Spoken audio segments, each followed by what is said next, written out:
Hi, everybody. Welcome to Bessemer City High School here at Jack Dixon Stadium, the home of the Yellow Jackets here in round number 2 of the State 1AA playoffs. Gary Ayers along with Coach Rod White here on a cool but not desperately cold Friday night. Coach, I know you've been on the sidelines and we've been to a lot of games that it was a lot colder, but it's starting to feel a little cool and a little more like playoff football. It feels exactly like it does every time we get in the playoffs and play somebody as you come down 321 out there, whether it be Starmount, Maiden, different teams up and down through there, because the weather is pretty much the same down in here. It's a whole lot like home. And I don't know, there's no wind tonight, but the temperature is great for playoff football. You know, Coach, I was out there walking around on the field, and you probably were too, talking about field conditions. I was really surprised. Out on the 50, that Bermuda grass is pretty thin. Right. But down here on the sidelines, on each side of the field, all the way down, it's really thick, and it's got a big cushion in it. Yeah, it's thick. They've left it long. Yeah. They didn't cut it back when it started to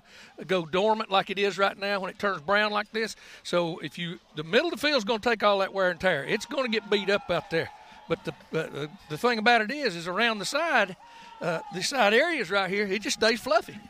It does. And, you know, I was kind of surprised because playing on their home field, as we know, talking about Bessemer City now, they have the advantage in speed, and that's what surprised me, that the Bermuda grass was that thick on the sidelines. Yeah, there's not a whole lot you can even do about it when it's that thick right there. Even if you try to cut it, all it's going to do is all that dead grass is going to stay out there, and it's just that cushion's going to stay unless you literally vacuum it. And some teams, at one time we had a vacuum, and we vacuumed the field off. It took forever. It's not a great big thing, but when you had to wait to cut it and it was out long, you had to vacuum it up. And a couple of times we did do it after it turned brown. But there's really nothing you do to this field right now other than if it starts getting hard and dusty, put a little more water on it to loosen it up some. But most of these are sand-based fields, so they're not going to not be very dusty at all. You know, talking about this field, and I know we've played up at Cherryville in the playoffs, which is just a hop and a jump up the road here from Bessemer City. But you look at the football fields, and I know at Cherryville, at their football field, you can look basically kind of right across the road and see the baseball field. They really are into baseball down in this neck of the woods as well, because you look over here, we can see the baseball field over here, and it looks just fantastic. So baseball is big as well. Yeah, they've got it lit up so you can go out there and look at it even. It's pretty good. But I remember being down here in a playoff matchup. Can't remember the year, so I don't anybody hold my feet to the fire on that. But coming down here when one of my sons was playing and watching them play a playoff game down here. Now they really get into baseball. Coach, coming into this game, of course, Bessemer City, if there's an advantage in this game, and some people say it's a disadvantage, but Bessemer City has had a week off. I look at it in a lot of ways. Number one, they can let some of their guys who are dinged up and banged up, and everybody's dinged up and banged up and injured this time of the year, no matter what level or where you're playing. Everybody has injuries that they need to let heal up. So they've had a week to kind of heal up and get a little better. Plus, they've had an extra week to prepare for our Maroon Devils. I'm sure they had some folks up at our place last week watching that game when the lights were on anyway. And when you can see it. When you can see. And then there's a flip side of that says, hey, they've been off a week. Maybe they're a little bit rusty. So there's a lot of ways you can look at that week off. Yeah, open dates, weeks off, they scare most coaches. They really do. If you're beaten banged up, then you can take it a little bit better. But if you're on a roll, a lot of times that can stop your momentum too. So it's a feast or famine thing when you come out of it. Either you'll come out of it stronger because you have your feet back under you a whole lot and you're healed up to some degree, or you'll come out there and just be flat as a pancake. Yeah. Sometimes you're right in the middle, so we'll see what happens tonight with them. You know, our Maroon Devils, I think it would be bad for us to have a week off. And the reason I say that, we're coming in really with a lot of momentum. We've won 6 ball games in a row. We're playing our best football of the whole season. And I think our gang feels really good about where we are. No doubt about it. I mean, it's such a change in this team. Coach Blankenship and his staff and what they've done with these players. You know, a lot of people had written them off and said that it wasn't going to be a year that they were going to be interested in. But they've turned that thing around, and the players have bought into it more and more and more. And you can see that as you go along. The young ones are growing up. Yeah. They're more concerned now about winning. They've gotten rid of a whole lot of negativity that was on the team. Thank goodness, it was dragging them down, and now they're just now beginning to shine. If you're going to peak, right now's the time to start peaking. You know, it really is. Coming in Bessemer City, these Yellow Jackets, as we talked about, 10-1 overall. They were 6-1 in conference play coming into this ball game. So I tell you what, I'm gonna get Robbie Brown later. Yeah, he'll aggravate a man to death. He is one of a kind, no doubt. But talking about Bessemer City, talking about their strengths, we know they run the ball well. 287 yards a game rushing. When they throw it, honestly, that's not their forte. They're only 18 of 49 passing, 6 interceptions out of their 18 completions. So they've had a tough time passing the ball, but boy, can they run it. If you don't like to watch Veer football, option football, then you better go find you another game. Both teams out here, they're going to line up with most of the time with 2 backs back there in the backfield, and they're going to be coming downhill trying to hit veer alleys, veer lanes. They see a lot of that down in here. Bessemer City's playing a whole lot of the old people who played the old 50 fronts. That's pretty much the way they're playing, and they've got two linebackers who are not great big players, but they're very, very quick. There's been years at Swain where we took just a whole lot faster people, made linebackers at them. They should have been playing in the secondary, but make linebackers out of them and cover those offensive linemen up with defensive linemen and let those people go run and make plays, and that's exactly what Bessemer City does. And, you know, coming into this game, a lot of people talk about, they got great running backs, and they do. They've got probably 5 guys who can run the ball at any time and do so very, very well. So, you know, obviously the running backs get all the accolades and all the stats and their names in the paper. But to me, if you're a Maroon Devil fan, it's all up to our defensive front. If we can establish control at the line of scrimmage and take control right there, then it's going to be a long night for these Yellow Jackets. We will have to. They are very, very good up front. Yeah. And their quarterback, they read this thing. And they've actually got 2 quarterbacks that can play. One of them's a little better than the other one. And they read this thing. It's not predetermined. They read it just like we do. And to me, their quarterback, the whole offense stems off of him. Yep. Yeah, the running backs are getting their yards because he's giving them the football. It's not designated. It's a choice he makes, just like when Brody is reading that thing. A lot of that stuff is merely what he sees at the line of scrimmage within a quarter of a second. He has to make up his mind. Am I going to give this thing, or am I going to pull it, keep it, and carry it on myself, or pitch it? And talking about that quarterback, he is the main guy. And he wears number 1. And if you're going to be number 1, he does. And he wears number 1. His name is Bruce Gunner. He is a junior. He's 6'2", 195 pounds. He's ran for 185 yards, averages over 5 yards a carry. He has run for 86 yards a game, 11 touchdowns. He also punts for them. So he's kind of their all-around guy, but he's got plenty of help back there in the backfield. If he decides, like you mentioned, to pitch it, he can do that very well as also. Yeah, they run a few more plays other than option plays, but a whole lot of it, they want that ball in his hands. They want him making decisions. I watched him warm up out here. Impressive-looking athlete. I put him right, he and Brody are pretty much in the same class. They really are. And so it's going to be a real interesting matchup between, and I'm looking at that, at matchup between the quarterbacks and how they try to pick apart the 2 defenses. And that's going to be the key to me, coaches.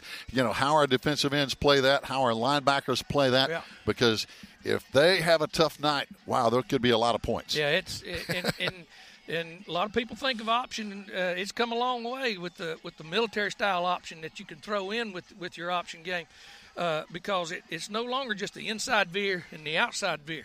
You have midlines. You have isolation veer plays. It goes all the way back to the old wishbone days when they would load block whoever they thought had the quarterback and try to knock him off his feet before when it comes from the outside in. He can't see him coming. And that's the type of thing that both Bessemer City and Swain does. So it's going to be an interesting chess match out there tonight. Fans, stay tuned. We're going to come back. We're kicking off at 7:30 like always here in the second round of the State 1AA playoffs. Brandon Dehart back at the studio. Glad to have him back there with us. And we're gonna shoot it back there. And we'll be back after this 2-minute break live right here on the Maroon Devils Network.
Fans, welcome back here on a Friday night. Maroon Devils on the road here in the second round of the State 2A playoffs. Earlier this week, our Haley Cassiati had a chance to sit down, or stand up, if you will, and talk some Maroon Devils.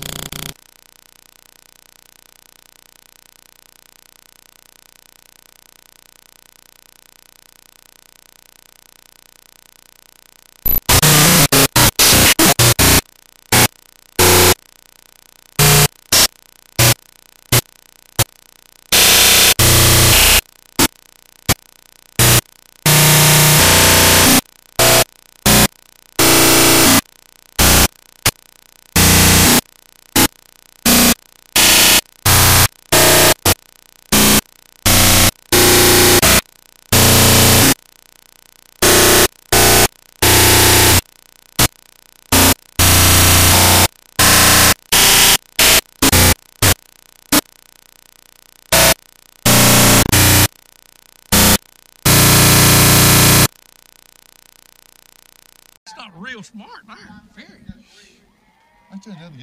Have kids sitting around, you can lose focus, and I thought we had the momentum at that point. But when we came back out, we kept the momentum going. So I was real proud of the way our kids were disciplined enough to come back out focused and ready to go again. Offensively, they put 7 up, 8 in the box right there, and so it opened up our passing game. So with that, Briar had a big catch, Seth had a big catch, so that got things rolling there. And then once they had to start defending the pass, the running game got started. Defense, our kids did a great job of stopping what Cherryville does well. They were able to identify where the favorite receiver was, and we kind of took him out of the game. And so our defense did a great job of that, and along with tackling. They tackled real well and didn't allow any big plays. So I was real pleased where our kids played the first half with that. Well, what was it like having Seth Parker back? Well, Seth just gives you another weapon, and it opens things up. When Seth was out, teams could key on Briar and Zeke and take those things away, and so, or they could put more people in the box for the running game. With him back now, that makes it kind of hard. With what Cherryville, found out there was they couldn't just lean on Briar, they couldn't just lean on a running game, which they were going to do, and all of a sudden we put Seth out there and they're one-on-one, so that opens things up right off the bat. So he just gives us another added weapon to our offense, and that's a good thing going into the playoffs. Well, what can we expect from Bessemer City this Friday? Well, Bessemer City's going to run the football, and they're going to run the football and run the football. They're about like us offensively. They like to run the football. They're going to do that first, and they're going to try to keep the ball away from us. They're an option team like we are, so we're kind of identical in that way. They don't like to pass the ball. We probably pass the ball more than they do. So, we've got to stop the run. We got to take the dive away. We got to stop the quarterback, and then they're so fast. Their speed is unbelievable. They're actually faster than the Cherryville team we just played. So they're extremely quick, and we have to control that speed and tackle well on defense. And offensively, we got to keep the ball away from them and score when we have it, because you're not going to have probably a lot of possessions in this ball game. All right. Well, good luck to you and your team. Back to you guys. Thanks a lot once again, Haley Cassiati, talking with Coach Neil Blankenship about today's ball game, or tonight's ball game, if you will. Maroon Devils taking on these Yellow Jackets of Bessemer City here tonight. A cool night, but that's what playoff football is all about. Maroon Devil fans have known it for years. This is what we like. We kind of like this chilly weather. I know Coach Rod White can remember this. I can remember it as well. Back in the day, now, this was back in probably the late 70s, early 80s when we get in the playoffs. Coach, you know how we used to sometimes, especially as coaches, come out with short sleeves and shorts when it was cold to try to intimidate that other team. Well, when you're young, you're foolish.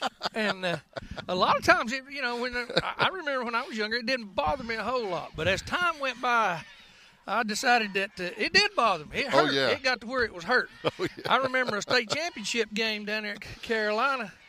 That was probably the coldest I'd ever been in my life, and I swore right then at that point in time that I would have on.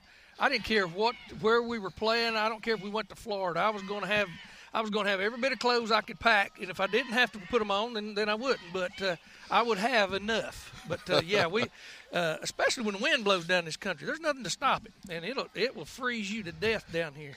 I can remember some of those playoff games looking down on the sideline. I don't handle cold well either, Coach, and just seeing some of our coaches down there in shorts and short sleeves, I'm like, wow. But I know I really do believe some of the other teams were intimidated by that. We'd come out, our players would come out and warm up and just T-shirts, and it would be, like 20 degrees and, like say, kind of chilly sometimes. And sometimes spitting a little white stuff or a little rain, and that can be intimidating when the other team is not used to that. Well, I used to tell our players when you get out there and we start playing, when you looked out there and they had 2 or 3 players who had on these hoodies underneath their shoulder pads, and they're running their hands underneath there to keep their hands warm and stuff like that, and they're standing there shivering, I'd say, we got them.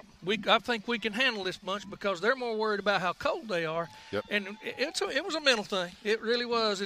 And our kids learned to believe in that, so they just kind of challenged the weather when they would challenge their opponents too. So and it worked out a whole lot. I don't ever remember having any heaters on the sidelines, anything of that nature, and our players played through it.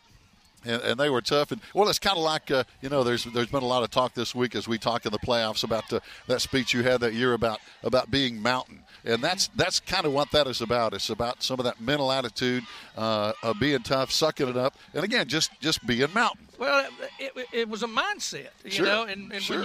when you came into places like this right here, thinking like be proud of being a mountain person and show them now what it's like. Show these people that you're playing against what you do, what you're made of, and where you come from. And that, it was in them all. It really was. It was in all of our kids.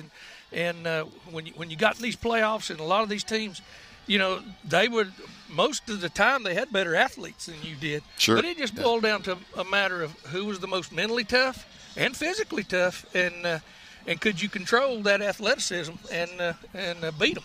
And a lot of times that's exactly what happened. Coming in tonight, we may be looking at some of the same scenario, Coach. We know that Bessemer City has some speed. They have some athleticism. They have that quickness that we don't see a whole lot in the mountains of western North Carolina, but we're going to see some of that tonight, like we did at West Montgomery the last couple of years we've played them. Right, and when you get down this part of the country, that's what you can fully expect to see. Anywhere you go down here where the teams have been over the years just notorious about having 3 or 4 athletes out there that you're just going to have a hard time playing in any type of situation when they get out there in the grass on 2/3 of the field and you got one player out there. Now, he's probably going to get beat. And it's not because he's not trying. It's just because he's facing a much better athlete. Yep, and that's we've said it before, and coaches know and players know. You can only coach so much speed. So much of that is just God-given. It is. I mean, it is. You got what you've got, right. And as time goes on, the kids grow up in your program. Yeah, but they can make up for that a whole lot in knowledge of what they're doing. Right. Technique, and we always taught our players when we're going to play against these good athletes, think about the field. Think about where the sidelines are. Use those sidelines to your advantage. Don't just go running at somebody. Put him in a situation where he's only got one place he's got to go. Use that sideline as a defender when they're trying to run east and west on. Oh, no question. And tonight we're going to be seeing a lot of that as we're starting to see some of the captains now for Bessemer City come out on the field. And our Maroon Devil captains will be out here in just a few minutes as well for the opening coin toss and I'm sure for the national anthem and more. But our vantage point as you're watching this, of course, we're videotaping it. We can't do the video live, but we're videotaping with Joe Holt here right beside us. We're kind of at an odd angle. We're down inside, actually, the 20-yard line on the right-hand side of the field, if you will. So we're looking down the field to the left. So basically, when they get inside the 40-yard line, anybody on the other end of the field, we're going to be guessing as to the exact yard line of where the ball is going to be spotted just because of the angle of where we're broadcasting from. So we'll do the best to give you a good general idea of where the ball is on the field and what's happening there. But, Coach, it is once they get inside the 40, and again with that brown Bermuda grass, and it's kind of hard to read some of the yards, we're going to be just giving them a good estimate here. Yeah, once they cross the 50 headed away from us, your guess is going to be as good as mine. We'll just have to look at the scoreboard and listen to the PA announcer, and maybe he'll tell us what the yard line the ball's on. Yeah, we're over here with the Swain fans out here just right off the side of the bleachers, and Gail, Fresh Air's already told me that if I get thrown out of here tonight, she'll bail me out. So there. And she would. Yeah. And she would. Fans, stay tuned. We're going to take a break down the line for this 2-minute timeout. We'll be back on the Maroon Devils Network.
Fans, welcome back live again on a nice, cool playoff football Friday night here at Bessemer City. Our Maroon Devils down here. We've played these guys twice in the playoffs in past years, Coach. And fortunately for our Maroon Devils, we're 2-0 against Bessemer City. Tonight, we're coming in the underdog. Bessemer City, a little higher seed than we are. They're 10-1. So we'll see if we can play better from being the underdog, if you will. Yeah, I would prefer. I really would.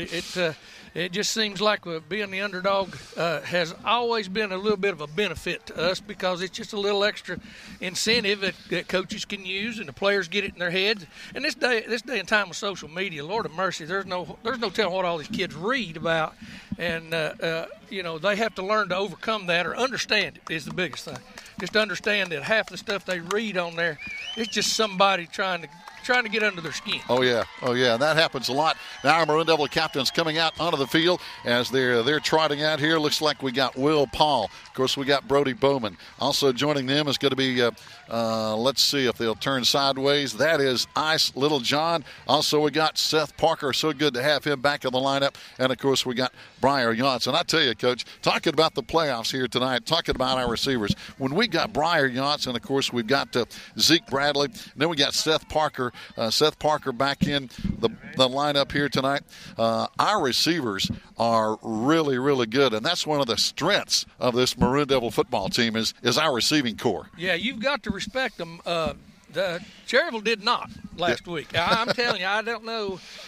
When you look out there and they've got one cornerback and we've got two receivers to the wide side of the field and the free safety's trying to run from the middle of the field and help him cover them, I don't know, brother. That's just not something I would do. I wouldn't expect any of my team to do that because that's you're just asking to get your butt beaten, and that's what happened to him. Yeah, that's just suicide, but it's good to see Seth Parker. He's one of our seniors, and again, we've got 16 seniors on this team, and they're doing a good job for us this year. We're seeing over in the background, we see the Bessemer City Yellow Jackets coming out there with those American flags, and we appreciate their patriotism and their patriotic efforts here tonight because we've heard so much about players kneeling during the national anthem, not on the high school level, but beyond, and I know people are probably like me getting tired of hearing about that, but it's good to see the other flip side of that when young men come out and show pride in being Americans. Yeah, I would say down in this part of the country, in this neck of the woods, that would not be a smart thing to do,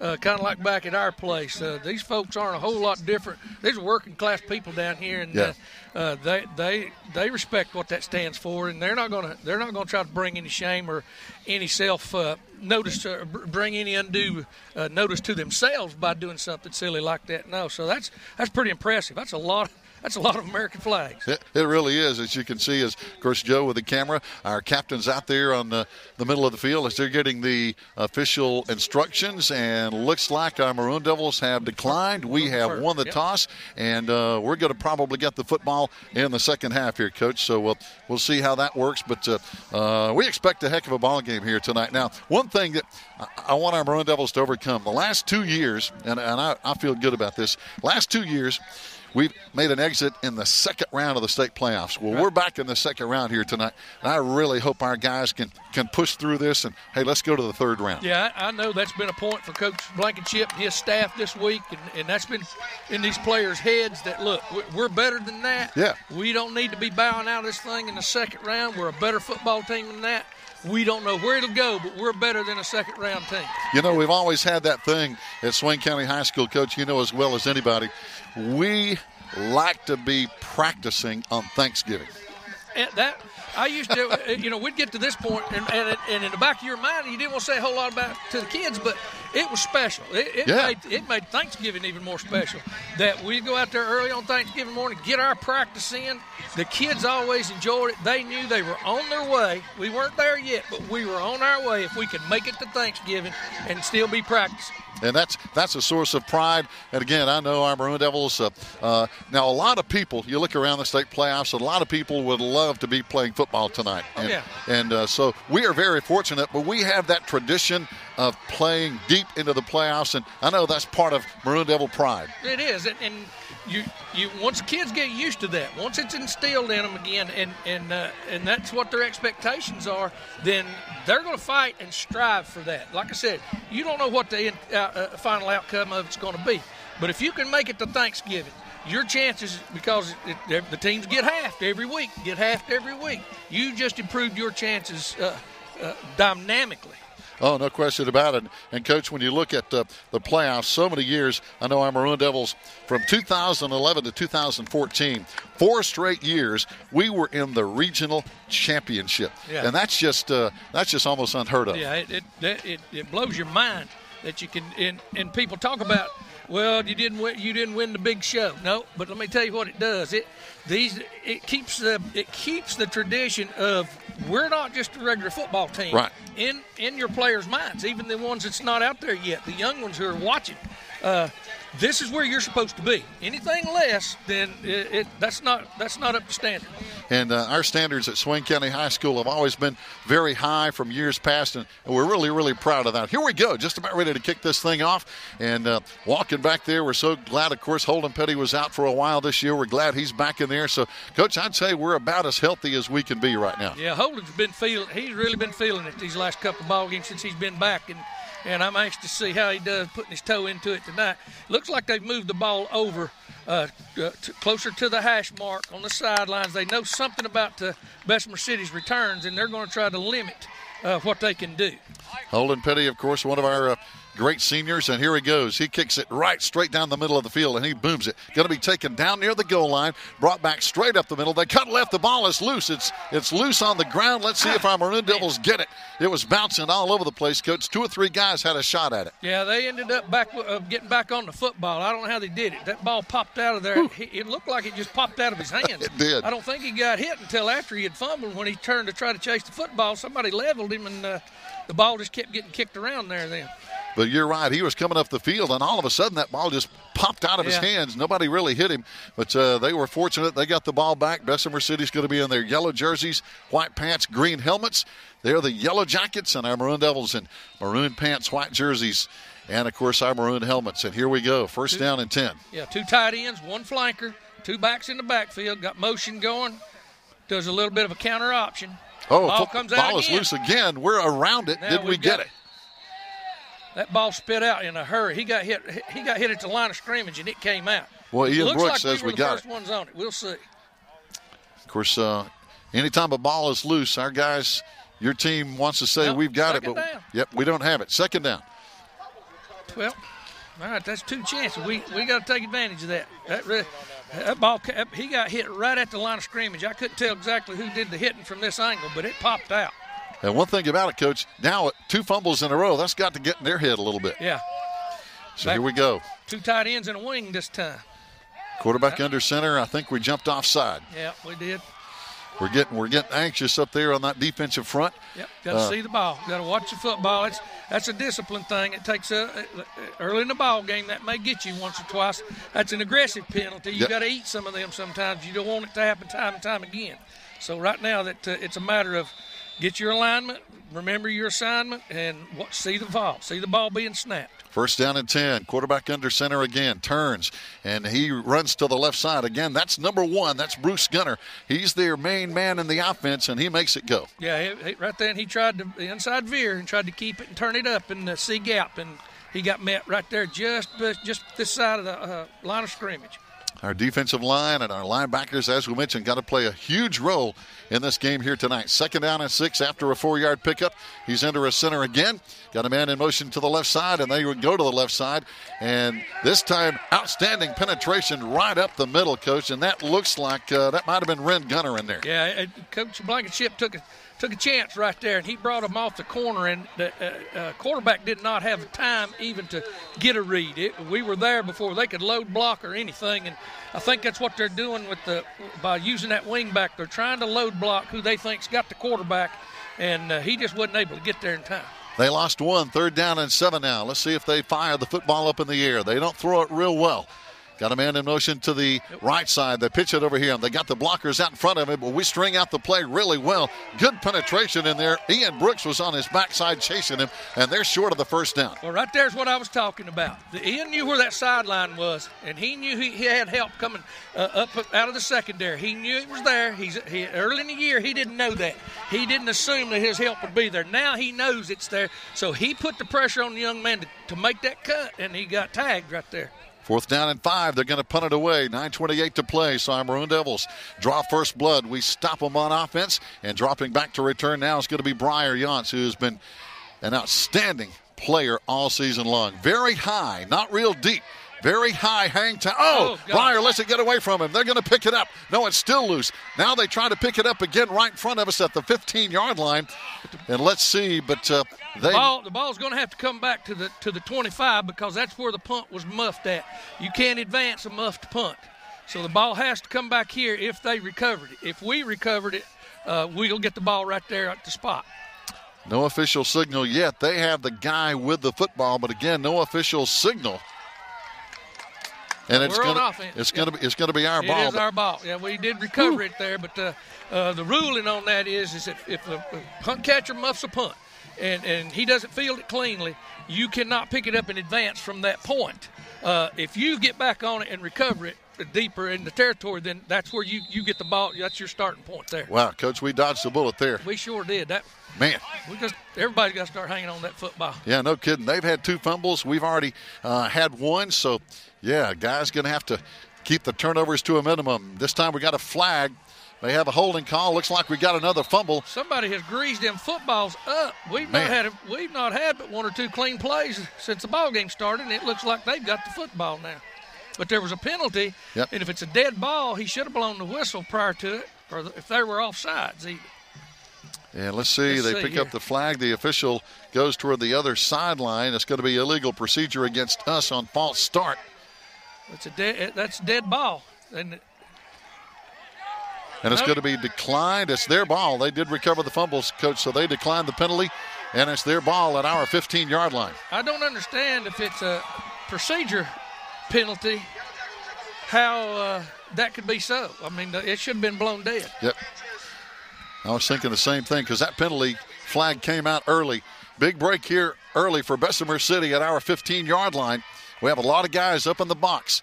They hand off and run straight up the gut, and we knock them right back. There's a big play by Logan Loftus. He penetrated well. Yeah, they were running more of the military-style option. At 2 tight ends, 2 wings, 1 fullback, and they tried to run the fullback dive in there and read it. And he got met at the line of scrimmage and got knocked backwards.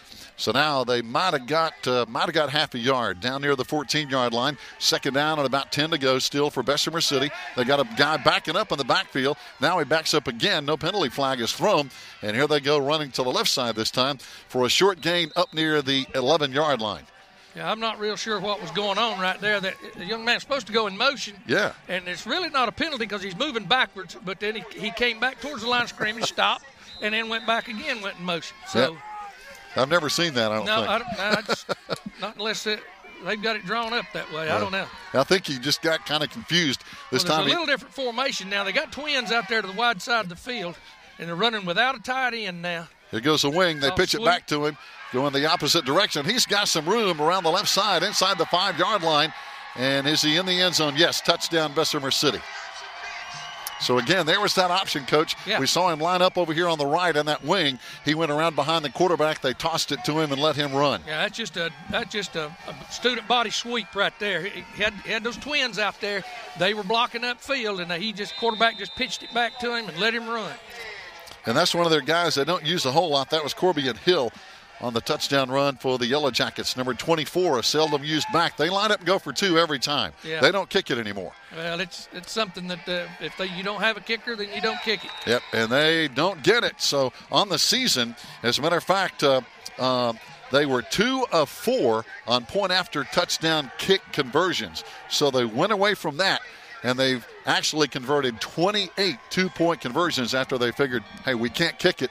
But we stopped them here. Yeah, same thing Robbinsville does. I mean, if you don't have a kicker, you run out of options. I mean, you can either stand there and keep missing them and 6, or give yourself a fighting chance by going for 2 and just sit down with your playbook and come up with as many good 2-point plays as you can find.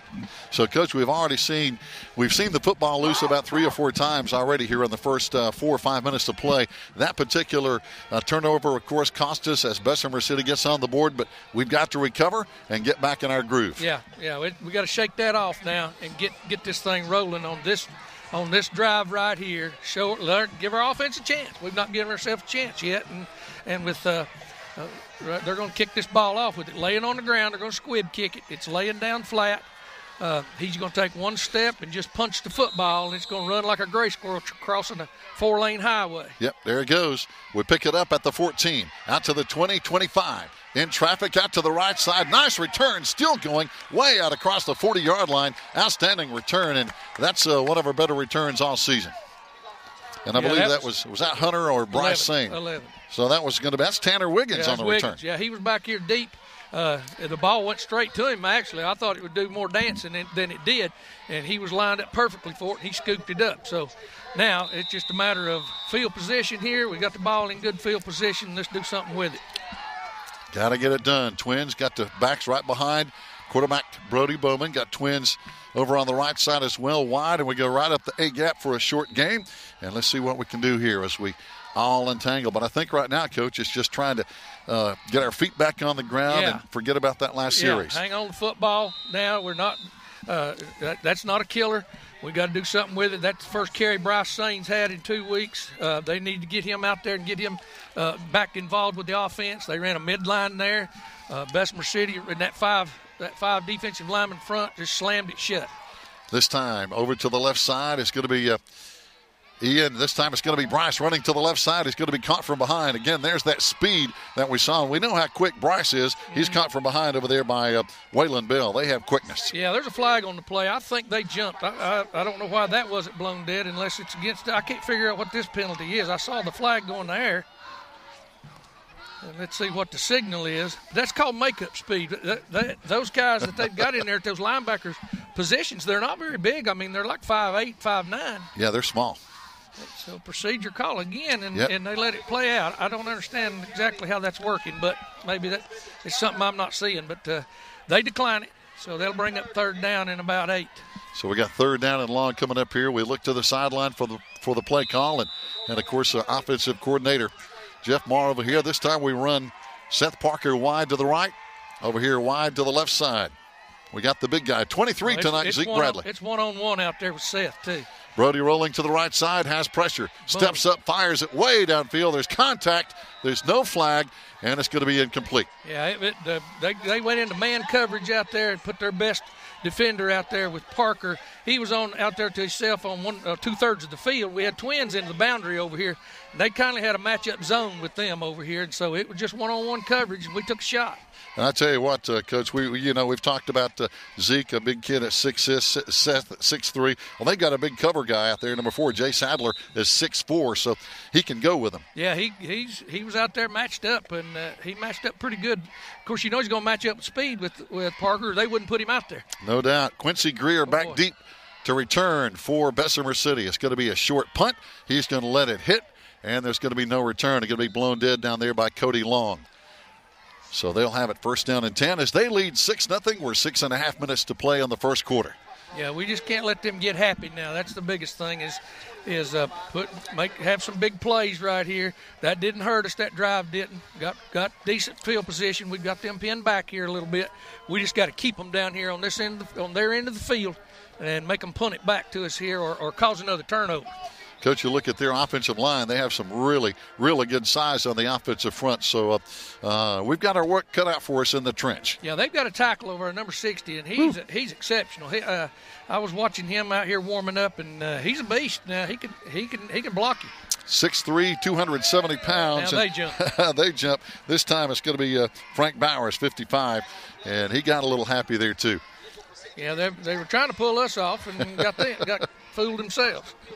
6:35 to play here in the first quarter. Right now, 6-0. The Yellow Jackets lead our Maroon Devils here in the second round of the State 1AA playoffs. A lot of teams from the mountains still playing tonight. I know Murphy's playing, Robbinsville's playing, Cherokee's playing. So a lot of teams still alive representing Western North Carolina. Here comes the Yellow Jackets now. Again, quarterback under center. Here they go. They motion left side, kind of the same play as they ran on the touchdown. Well, they scored on the same play. He's going to pick up quite a few yards. They're just trying to use their speed and out leverage us to the edge. Yeah, it's nothing fancy, is it, Coach? No, he's just putting him in motion. Quarterback's opening up, just turning around, pitching it to him like it's just a toss sweep as if though he was in eye backs, if he was already lined up at tailback, because he goes in motion, ends up back there, and the quarterback just spins around and pitches it to him, and he's out there in all that grass running. 2nd down and 3 now. 6 minutes to play in the first quarter. Here they goes in motion again to the left side, and they run to the left side, but this time more between the tackles. They kind of just put him in motion, but we control pretty well inside the tackles. Again in there is big Logan Loftus. Yeah, they tried to veer, look again there, tried to veer block it, and we just slammed it shut immediately. As soon as we saw that guard and tackle block down, we came right in off of it and stuffed it.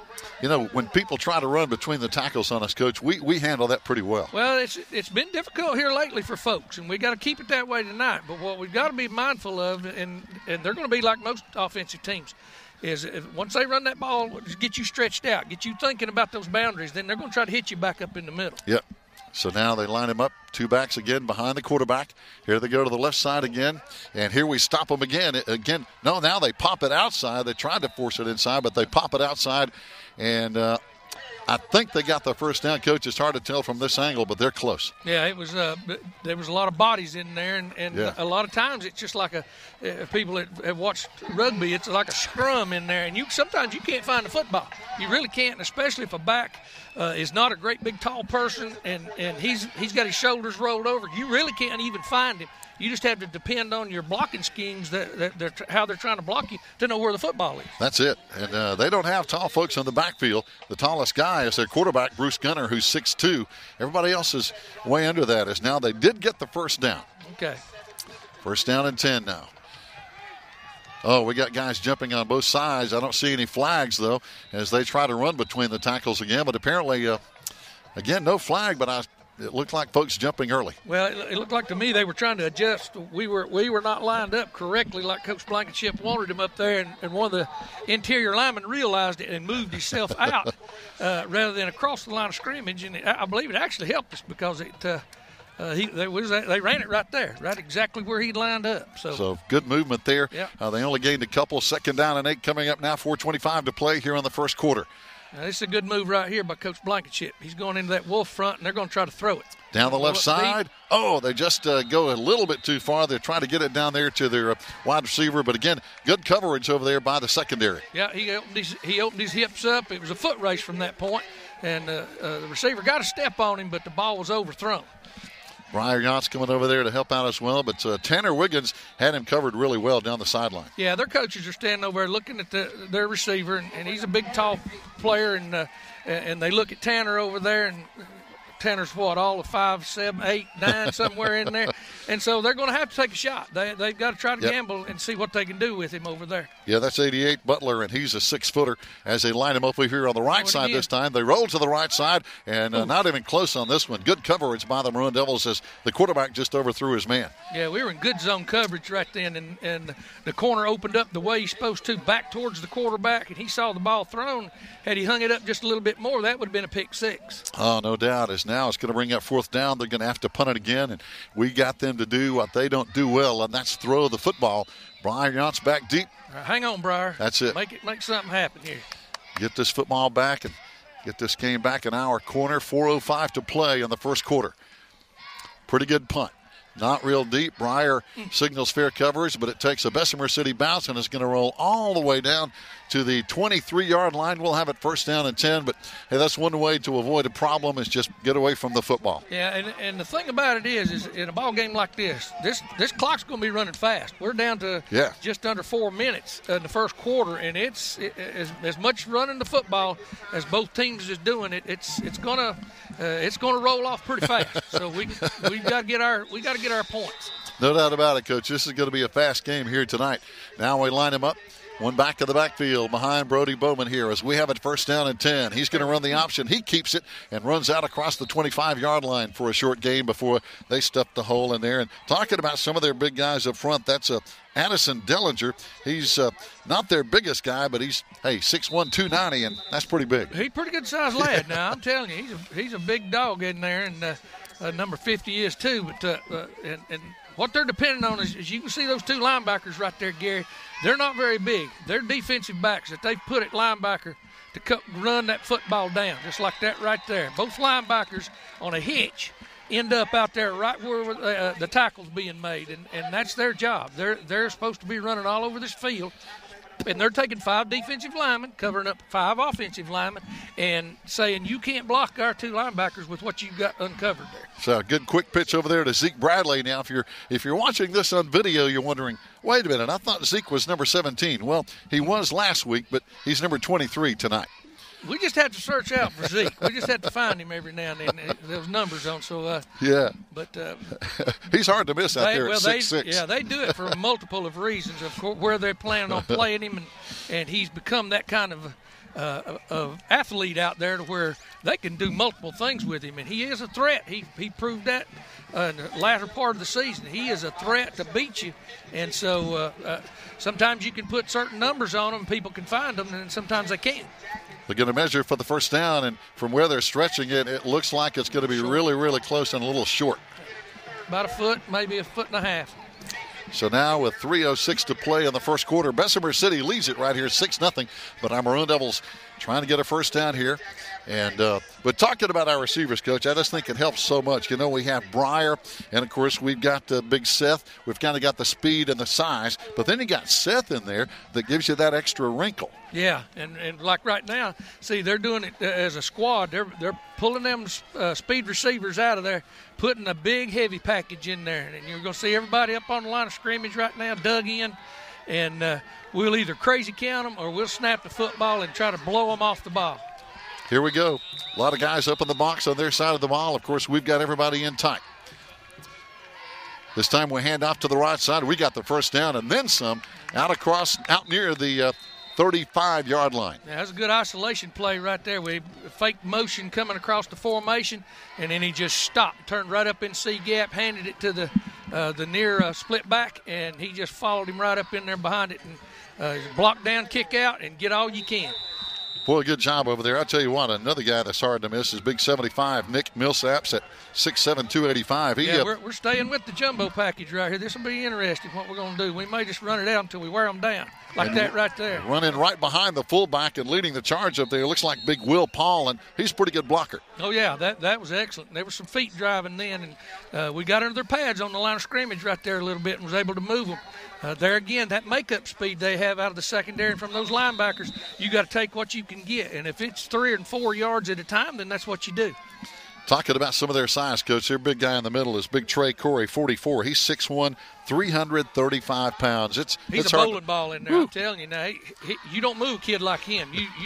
You get his way. He's a big guy. Here comes Brody running to the right side. He cuts back inside, and a nice run out there near midfield. Again, we're at an angle on the field where we can't see the yard markers really well, so we're just giving you what is our best guess. Yeah, and what Bessemer City's doing up front, and folks who have played any of this 50 front or any of the odd man fronts, they're slanting almost every down. In other words, they line up in a position, but they're going to the left or to the right on the snap, and they expect those 2 linebackers then to cover the gaps that are left, and that's exactly what they're going to do right here. Got the jumbo package still in there as we run straight ahead. Got a whistle.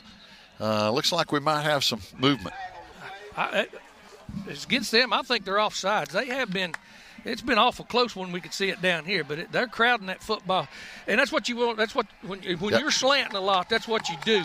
You get all you can on the football so the helmets can't cut you off. That's the thing, and we ran a lot of slant defenses over the 30 years that I was there at Swain. Defensively, that was something that we did. We didn't do it all the time. Bessemer City's doing it almost every down now, and what it does is it just creates havoc among those offensive linemen about angle blocks. It takes away all your angles. Wow. And they don't know which way you're going. Here we go. We flip it to the strong side right this time with 2 backs right behind Brody. He hands off and just runs basically right up the A gap again with 1:13 left to play in the first quarter. Yeah, that's an isolation play again, the one that we ran for the first down a minute ago. And we're just staying with the jumbo package in there. We got all the big ones in there. And just trying to wear that front down. And you'll notice, too, when jumbo package is in there and you got a slant in front like Bessemer City, we have no splits. Our feet are almost right together if you look. Our offensive linemen are lined up real tight to each other, and it takes away those gaps. Got a man in motion. We hand off a run behind him out to the left side. Here comes Ian. Got a penalty flag in there. That'll be a hold. That's right in the area of holding right there. And they cut us off on that one, Coach, on 2nd down and 8. We have time for about one more play here in the first quarter, but it has been a fast-moving game here early. Yeah, and now you'll see the receiver core come back on and a couple of different backs, and it's going to change things up again.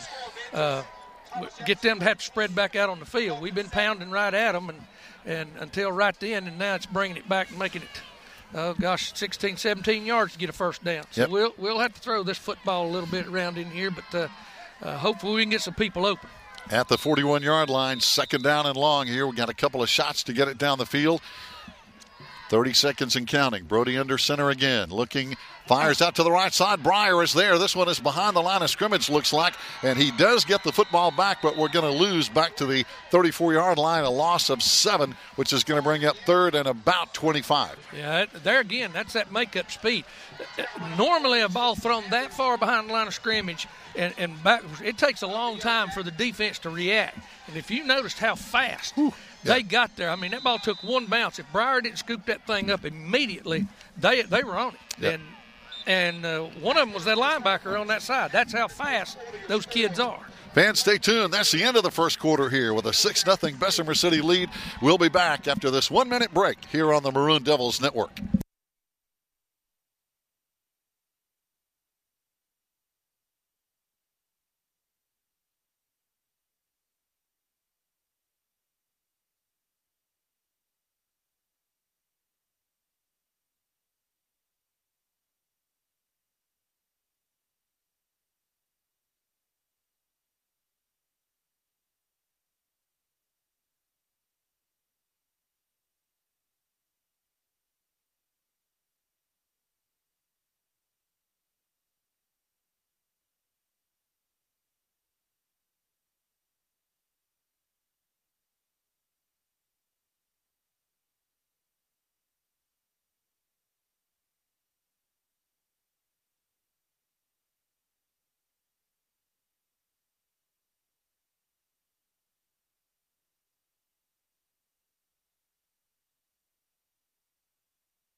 Fans, welcome back. 1 quarter is in the books here. We're trying to even up this score. The Yellow Jackets lead us right now 6-0. Got a 3rd down and about 24-25 to go here, Coach. So, yeah, we're going to have to pull out something good here. Yeah, and you and I were talking during the break right there. And, Garrett, if you'll watch the linebacker play, level 2 here, watch the defensive lineman on the snap of the football, no matter what. We can already see what play we're going to be running anyway.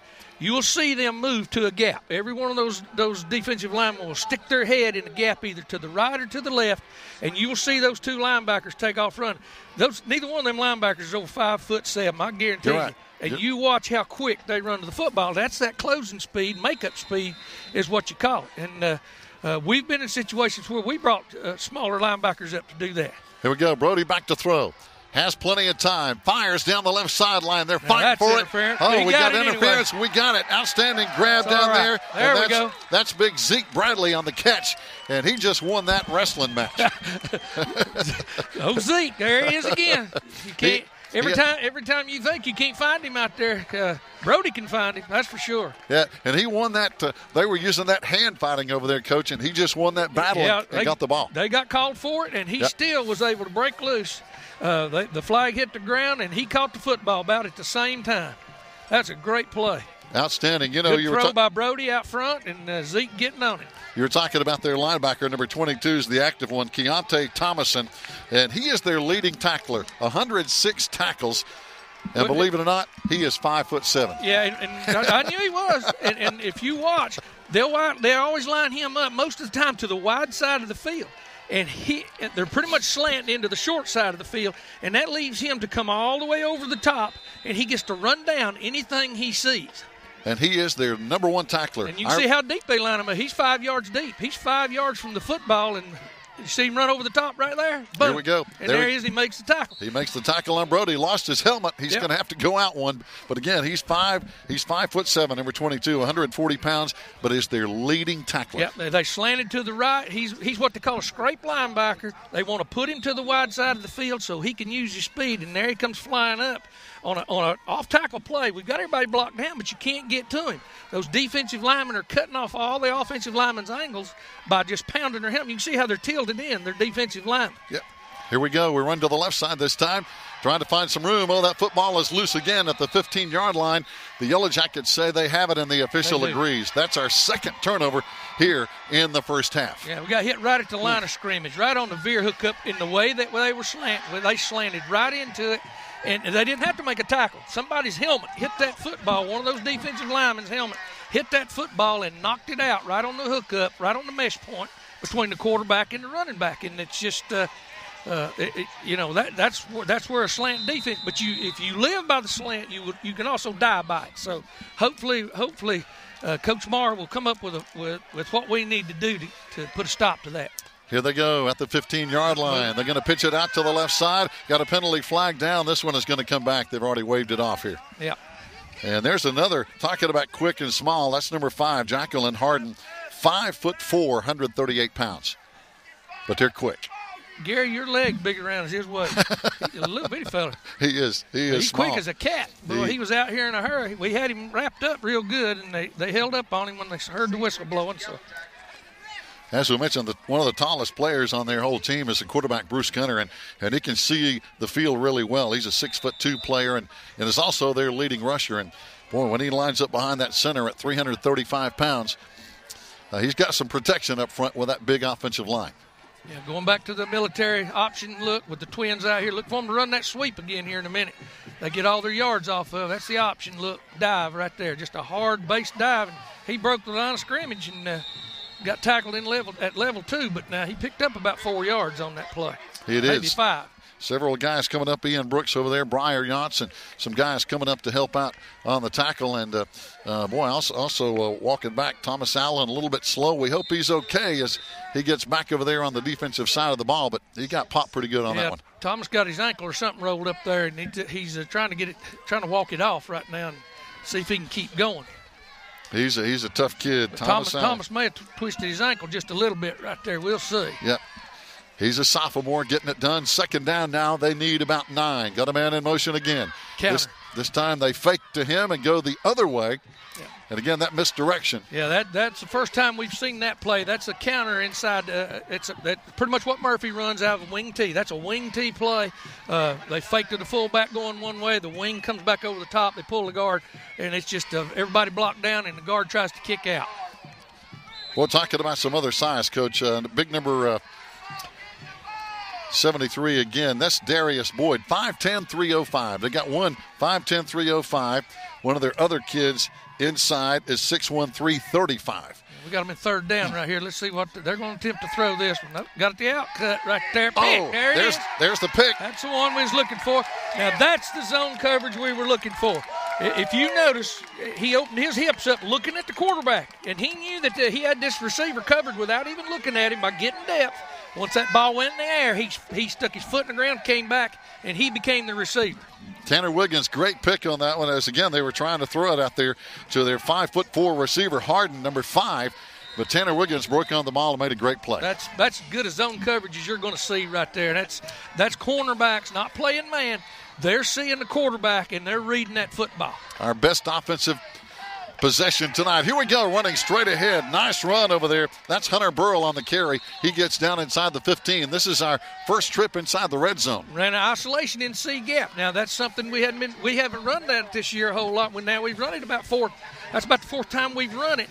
We've been picking up. We picked up one first down running. That right there was a big one for us. So, Coach, this is how they're trying to take care of that slant in front and cut those linebackers off. Using a back, that wing back out there, using him to come over the top and block those linebackers to the play side. That's Big Will Paul out blocking out front. That's Hunter Burrell again on the carry, this time down inside the 10-yard line. But that's a first down for the Maroon Devils with now 8:34 to play before halftime. Yeah, now we just take care of the football. We take care of the football right here, get our points.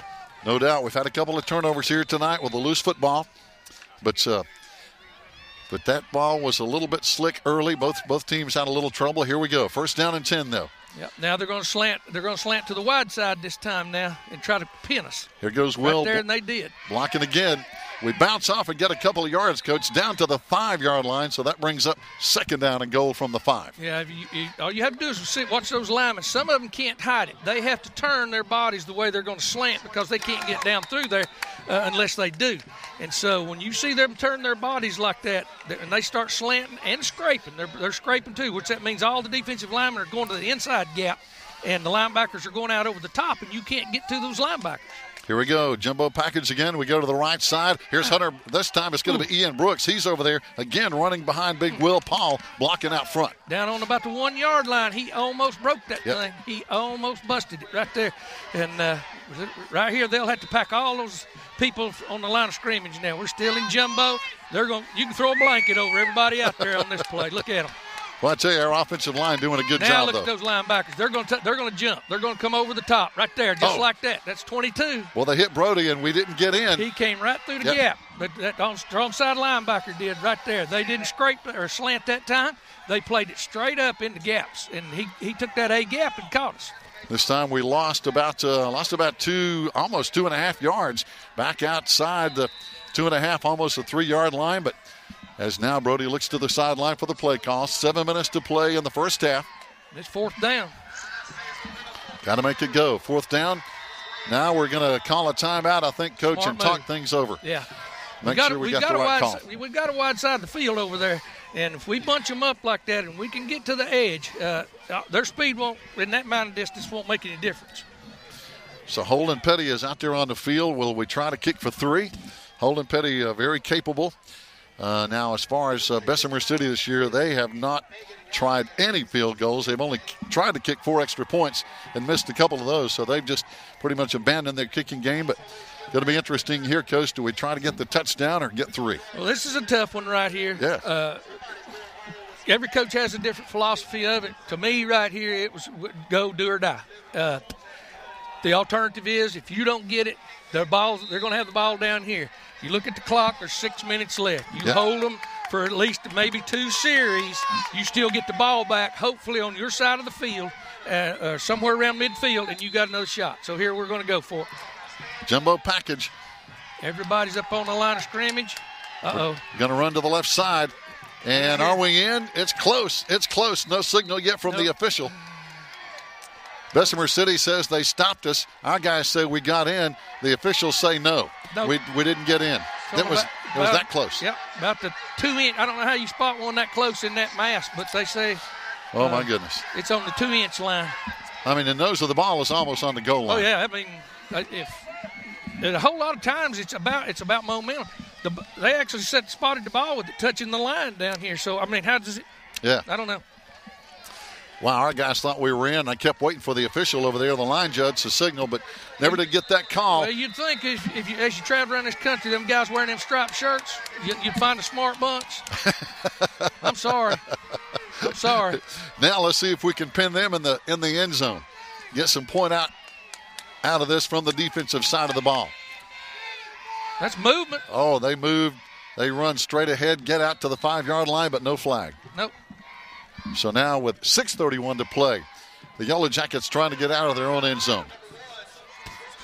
And that's going to bring up, Coach, they're going to spot this one at about the 5, so that's going to bring up about almost the 6. Second down and 4 now. And they're taking their time as well. They're using plenty of clock. Yeah, they want to milk this clock for everything they can, try to get a first down and keep running the clock. And they're keeping the play clock on the field. They don't really have a play clock here at this stadium. Here they go running straight ahead again. Not a whole lot, but a couple more yards. Yeah, they're happy with that right there. They're just as happy as they can be doing that right there. And if we stop them here and they have to punt, they don't care. They're going to take as much time off the clock as possible. Well, I tell you, 58, Big Logan Loftus has been in a lot of plays in that defensive and offensive lines. He's really come to play. Yeah, he has, and they're utilizing him as best they can out there to do different things. He's doing move it again. I swear, I don't know. I'm not. That's going to bring up fourth down. Oh, we stopped them that time. Fourth down coming up, and you're right, Coach. Now if we can force them to punt and flip the field, looks like their punt team is coming on. Yeah, nothing lost right yet. There'll still be about 5 minutes by the time they get this thing punted, and that's plenty of time, and especially if Breyer can get this thing fielded. I kind of hoping he'd move up a little bit and field this thing because Breyer can make it happen. Now we got to be careful. Their punter is also their quarterback. Yeah. So you know what that can mean. But he punts this one away. He punts it high, but not real deep. A lot of hang time, but not a lot. That roll, though. Yep. Look at that. Get some extra yards on the roll, out about near the 40-yard line, Coach. So as you mentioned, we get the ball back inside the 50-yard line. Yeah, we got over 4.5 minutes now to make something happen. Get it back down here. And if we can get them in a situation where from about the 20, anywhere between the 20 and the 10-yard line, and we put our special team, don't go with the jumbo package back out there, it'll give them a little bit of problem because they have a better. We got a little motion, got a flag coming in. Breyer came in motion, but I think somebody jumped up there inside the line. Yep, sure did, and that hurts. Yep. But if we get them down here somewhere around the 10-yard line, 15-yard line, their athleticism doesn't help them as much because the field is that much shorter, and just getting people out there in the grass it's a different story. No question about it, Coach. That field gets short down inside the red zone. Two backs again behind Brody. He wants to throw. Plenty of time. Middle of the field. He's got Breyer going. Oh, there it is. He's got it at the 15, Turn it at on, the 10. buddy. There it's touchdown. That's it. I don't see any flags back up the field. I think we got this one for 6. That's how it happens. Right there. I mean, one play, they went all-man coverage again. Breyer drove his man upfield, cut it off into the post. Actually, a short corner route into the far side of the end zone, and boom. I mean, Brody saw him right away just as soon as he made his break. Brody turned that ball loose and put it right on it. Outstanding job, Brody to Breyer, and that's happened a whole lot this year. Now for the point after touchdown, Breyer is going to be holding, and coming on to kick is going to be Holden Petty to give us a 1-point lead with 4:38 to play. Good snap, good hold, getting it up, and it looks good from here, and we get the lead back. 7-6, Maroon Devils fans, stay tuned. We're going to take a 1-minute break, and we'll be back right here on the Maroon Devils Network.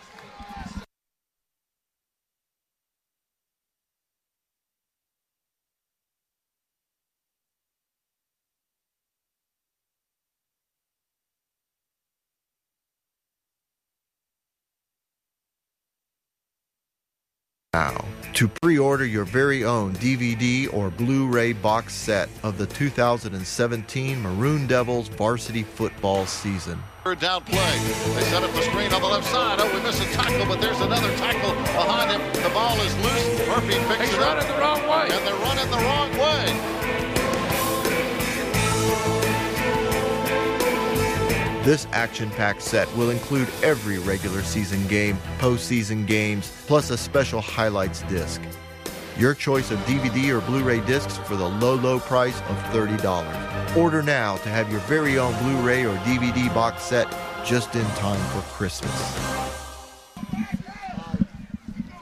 Fans, welcome back. We kick it off now to the Bessemer City Yellow Jackets all the way back to the 1-yard line. Here they go, bringing it back. That's going to be Xavier Williams. He's one of their dangerous men, but we get him at the 15-yard line. Outstanding job by the kickoff team, Coach, because Williams has good speed. Yeah, that was very I now see, I'm pretty sure exactly what Coach Blankenship had seen. They try to run a sideline return. We're kicking the ball away from where we think they're going to return it, possibly to their sidelines. We run into a lot of teams down this part of the country that do that. They only have one kickoff return, and it's generally somewhere around their sideline. So you kick it away and make them have to cross the field to try to make any yardage out of it. Sam Everhart, good open field tackle there on the kickoff team. Here they go from the 16-yard line. First down now, 4:28 to play before halftime. Quarterback option, and he's caught in the backfield, and he's stuck for a loss. Outstanding penetration. That was Ian Brooks who turned him in. Yeah, I swear to you, too, that was a great play defensively. The linebacker read it perfectly. Ian did.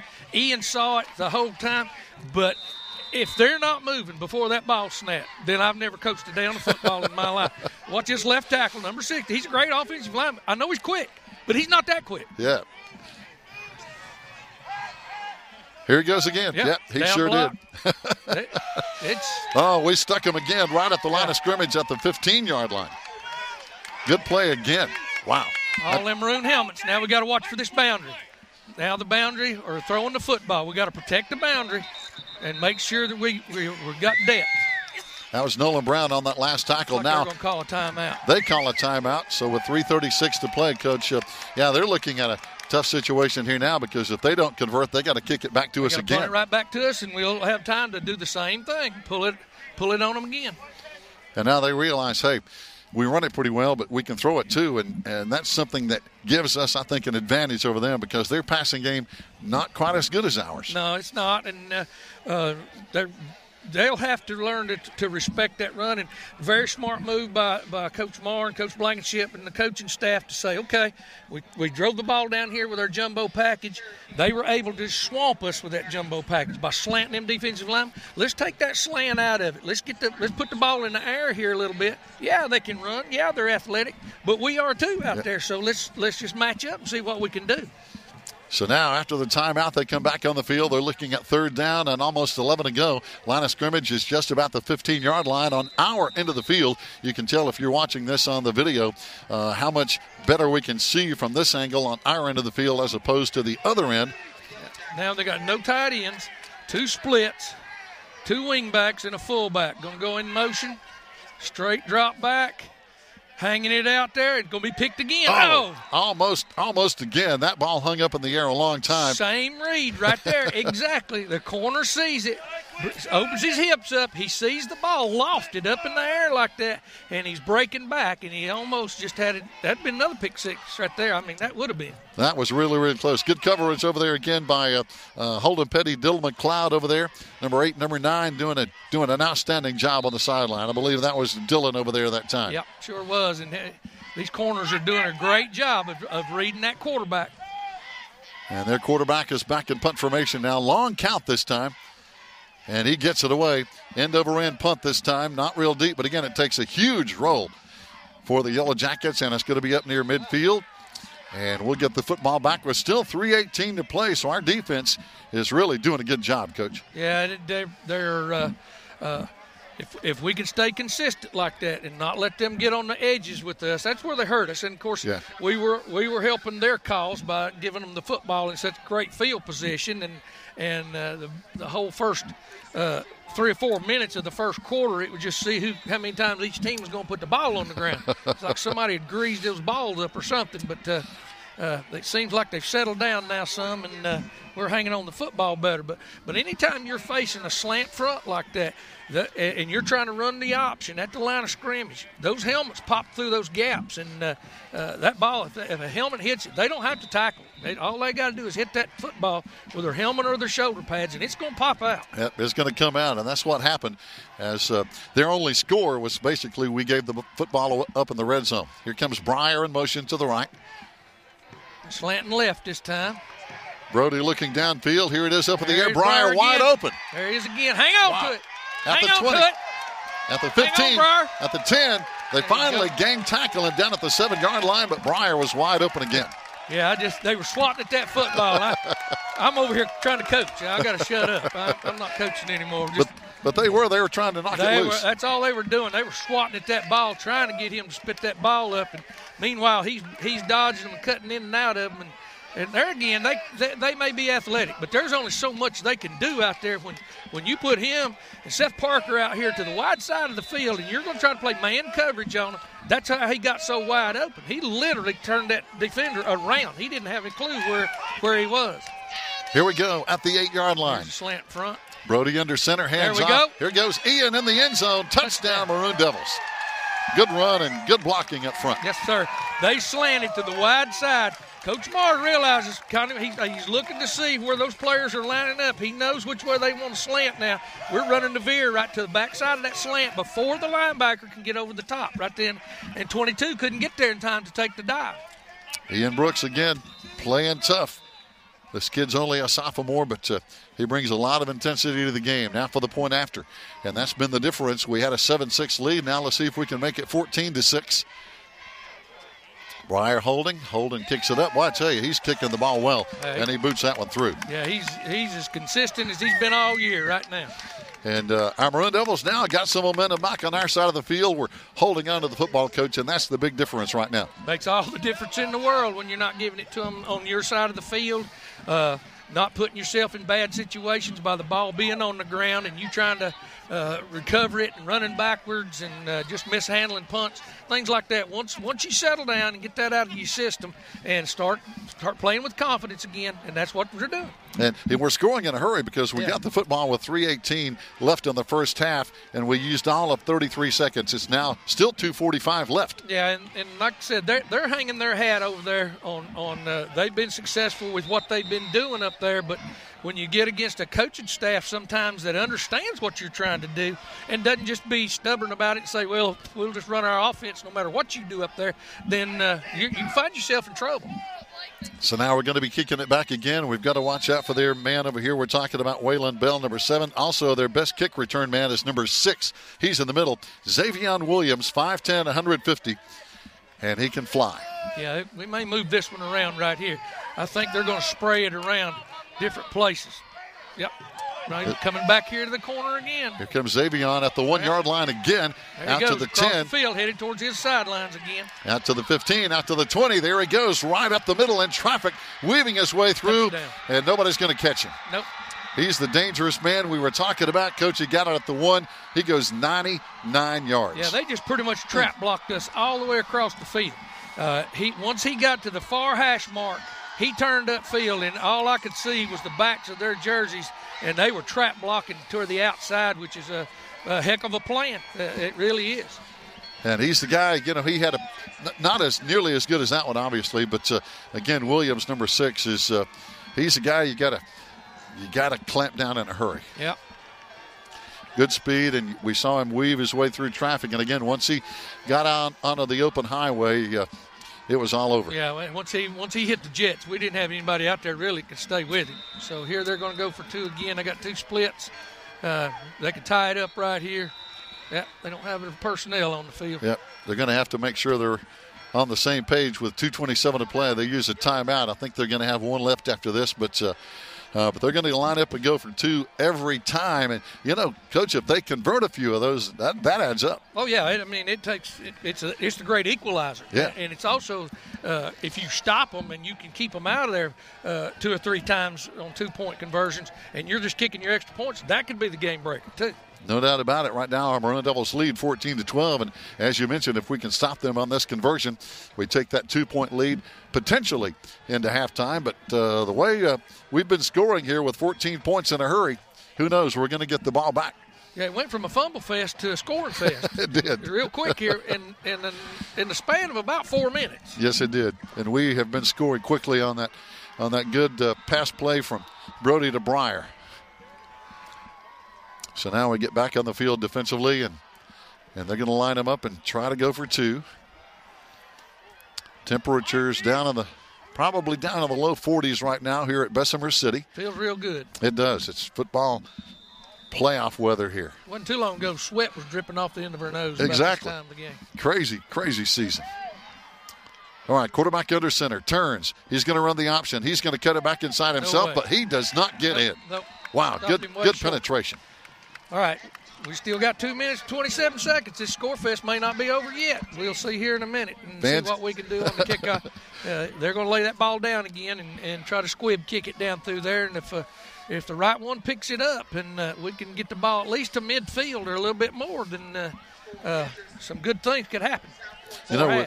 They're out there talking to our kick return team, and we've got a lot of speed out there with those guys. I mean, not just in the backfield, but some pretty good backs up front. Yeah, and it's just the whole idea behind the thing is put as many people out there on the field that could actually handle the football against somebody like this, because you don't want to put people out there that's not used to handling the football because you don't know where it's going to go. And now he's going to turn that ball again, and like I said, he's going to lay it on the ground, not putting it on the tee. It's laying down sideways. He's standing about 1.5 yards behind it. He's going to take 1 step and just pooch kick it down the field. Well, we got people like Hunter Burrell, Zeke Bradley up front. This time it's going to be taken and returned over there on the left side.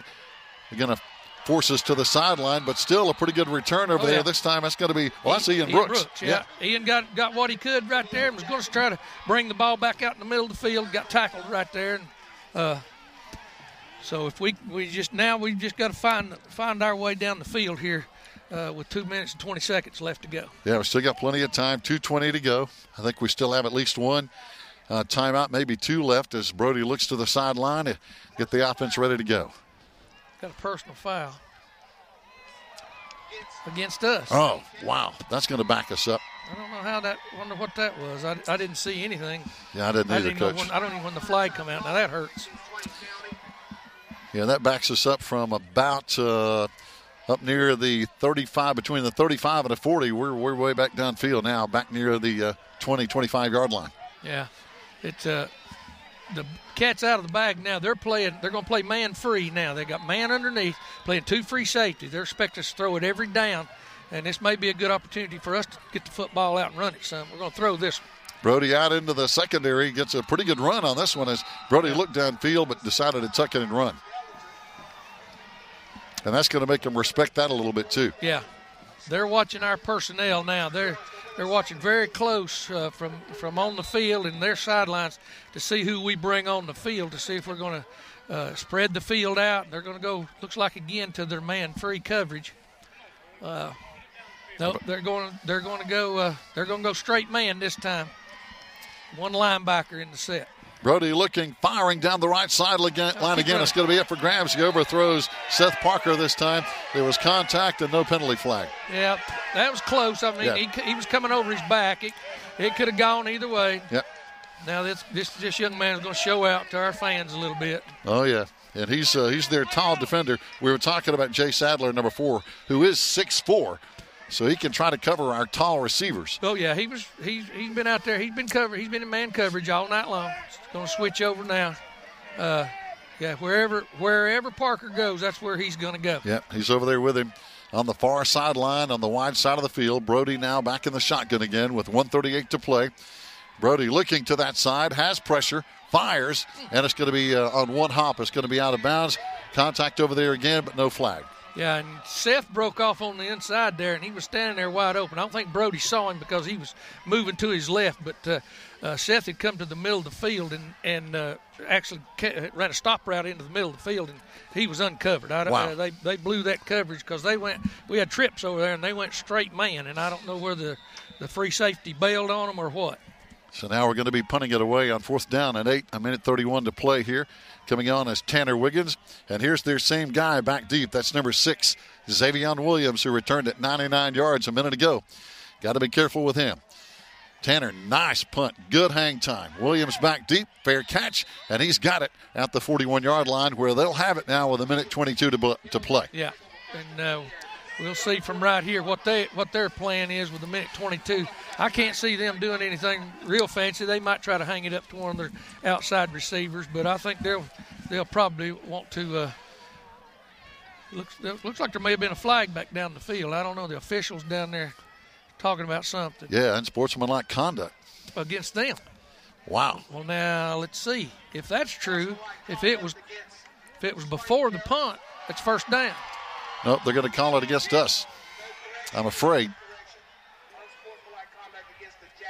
Okay, now the PA guy got it right. He first called it against us. Yeah, I saw the official over there motion to. He pointed this way, didn't he? Okay, so it must have been after the punt.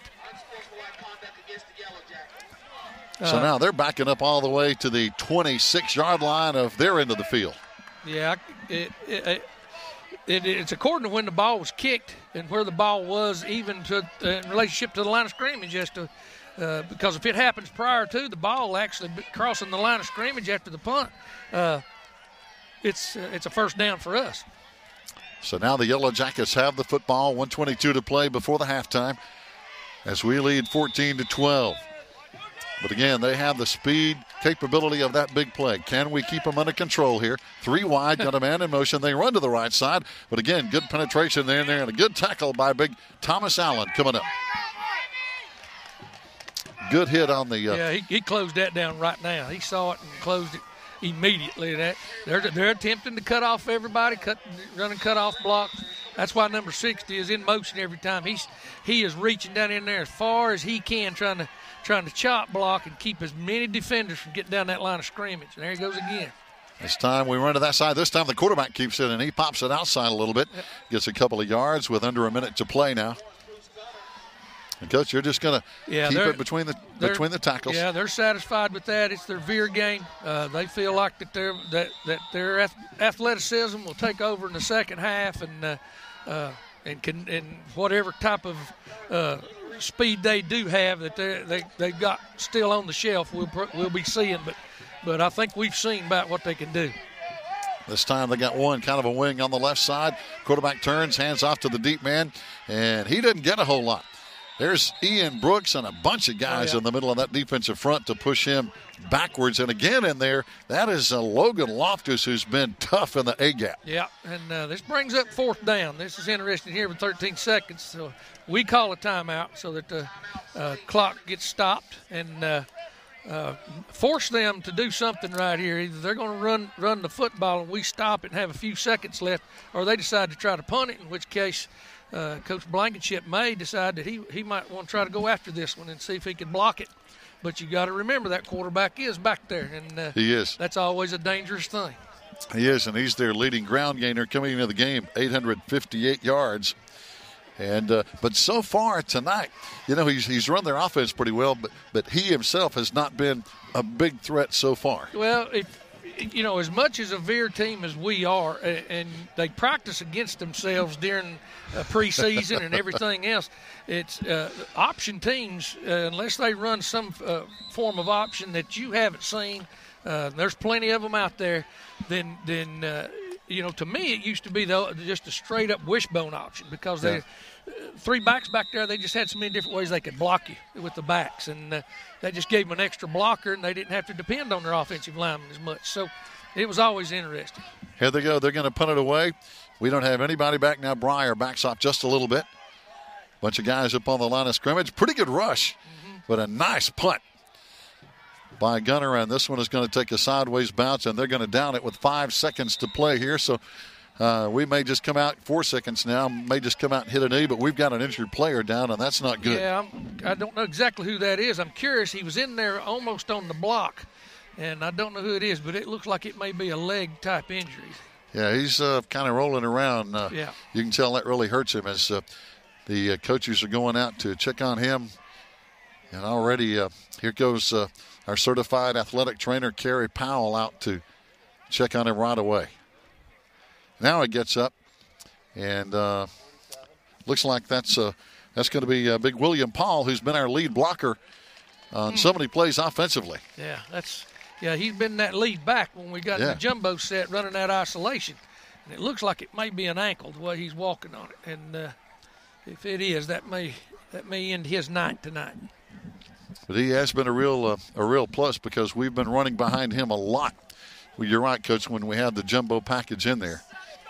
And he's such a size. He's 5'11", 230. He's a good guy to run behind. Oh yeah, and he's contributed so much to this team, and you hate to see this happen to him right here. But he gets off the field not under his own power, but they'll get him over here and take a look at that thing. But it looks forevermore like it's an ankle injury. So we hope he's going to be okay. We've got the football. Let's see what we do with one play. Brody's going to drop back. We're gonna see what we can do. And Brody's in trouble. Had to run for it. Open momentarily, but Brody with a good run on the final play of the first half. And again, that's something they're going to have to respect and think about going into the halftime. Oh yeah, he's not showed his stuff yet tonight, and we'll still see that in the second half. Good job over there, Brody. So we go to halftime. Our Maroon Devils have a 2-point lead, 14-12. Fans, stay tuned.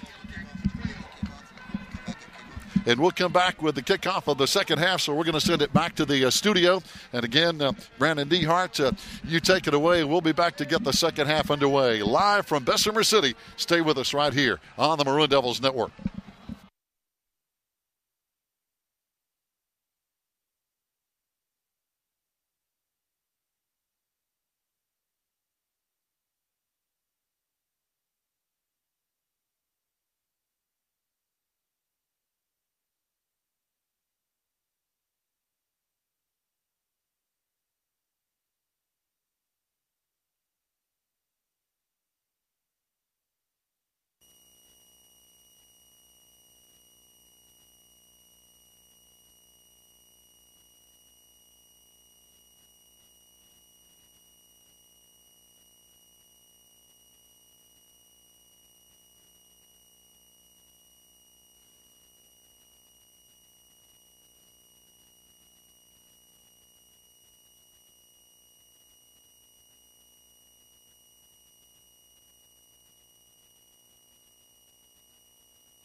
The time is now to pre-order your very own DVD or Blu-ray box set of the 2017 Maroon Devils varsity football season. Third down play. They set up the screen on the left side. Oh, we missed a tackle, but there's another tackle behind him. The ball is loose. Murphy picks it up. He's running the wrong way. And they're running the wrong way. This action-packed set will include every regular season game, postseason games, plus a special highlights disc. Your choice of DVD or Blu-ray discs for the low, low price of $30. Order now to have your very own Blu-ray or DVD box set just in time for Christmas.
Fans, welcome back here on a great Friday night. Every time you can be in the playoffs, it's a great Friday night, Coach. As you know, we're getting ready here for the second half coming up here, and we're looking for a great second half. We saw a great first half, 14-12. Of course, you know, looking back at some of the things, we saw the ball on the ground some. We saw a couple of penalties here and there, but still, we saw a good passing game. Yeah, we did, and you really can't, unless you watch it, can't appreciate their team speed, their philosophy on defense, of getting those small 5'7" linebackers.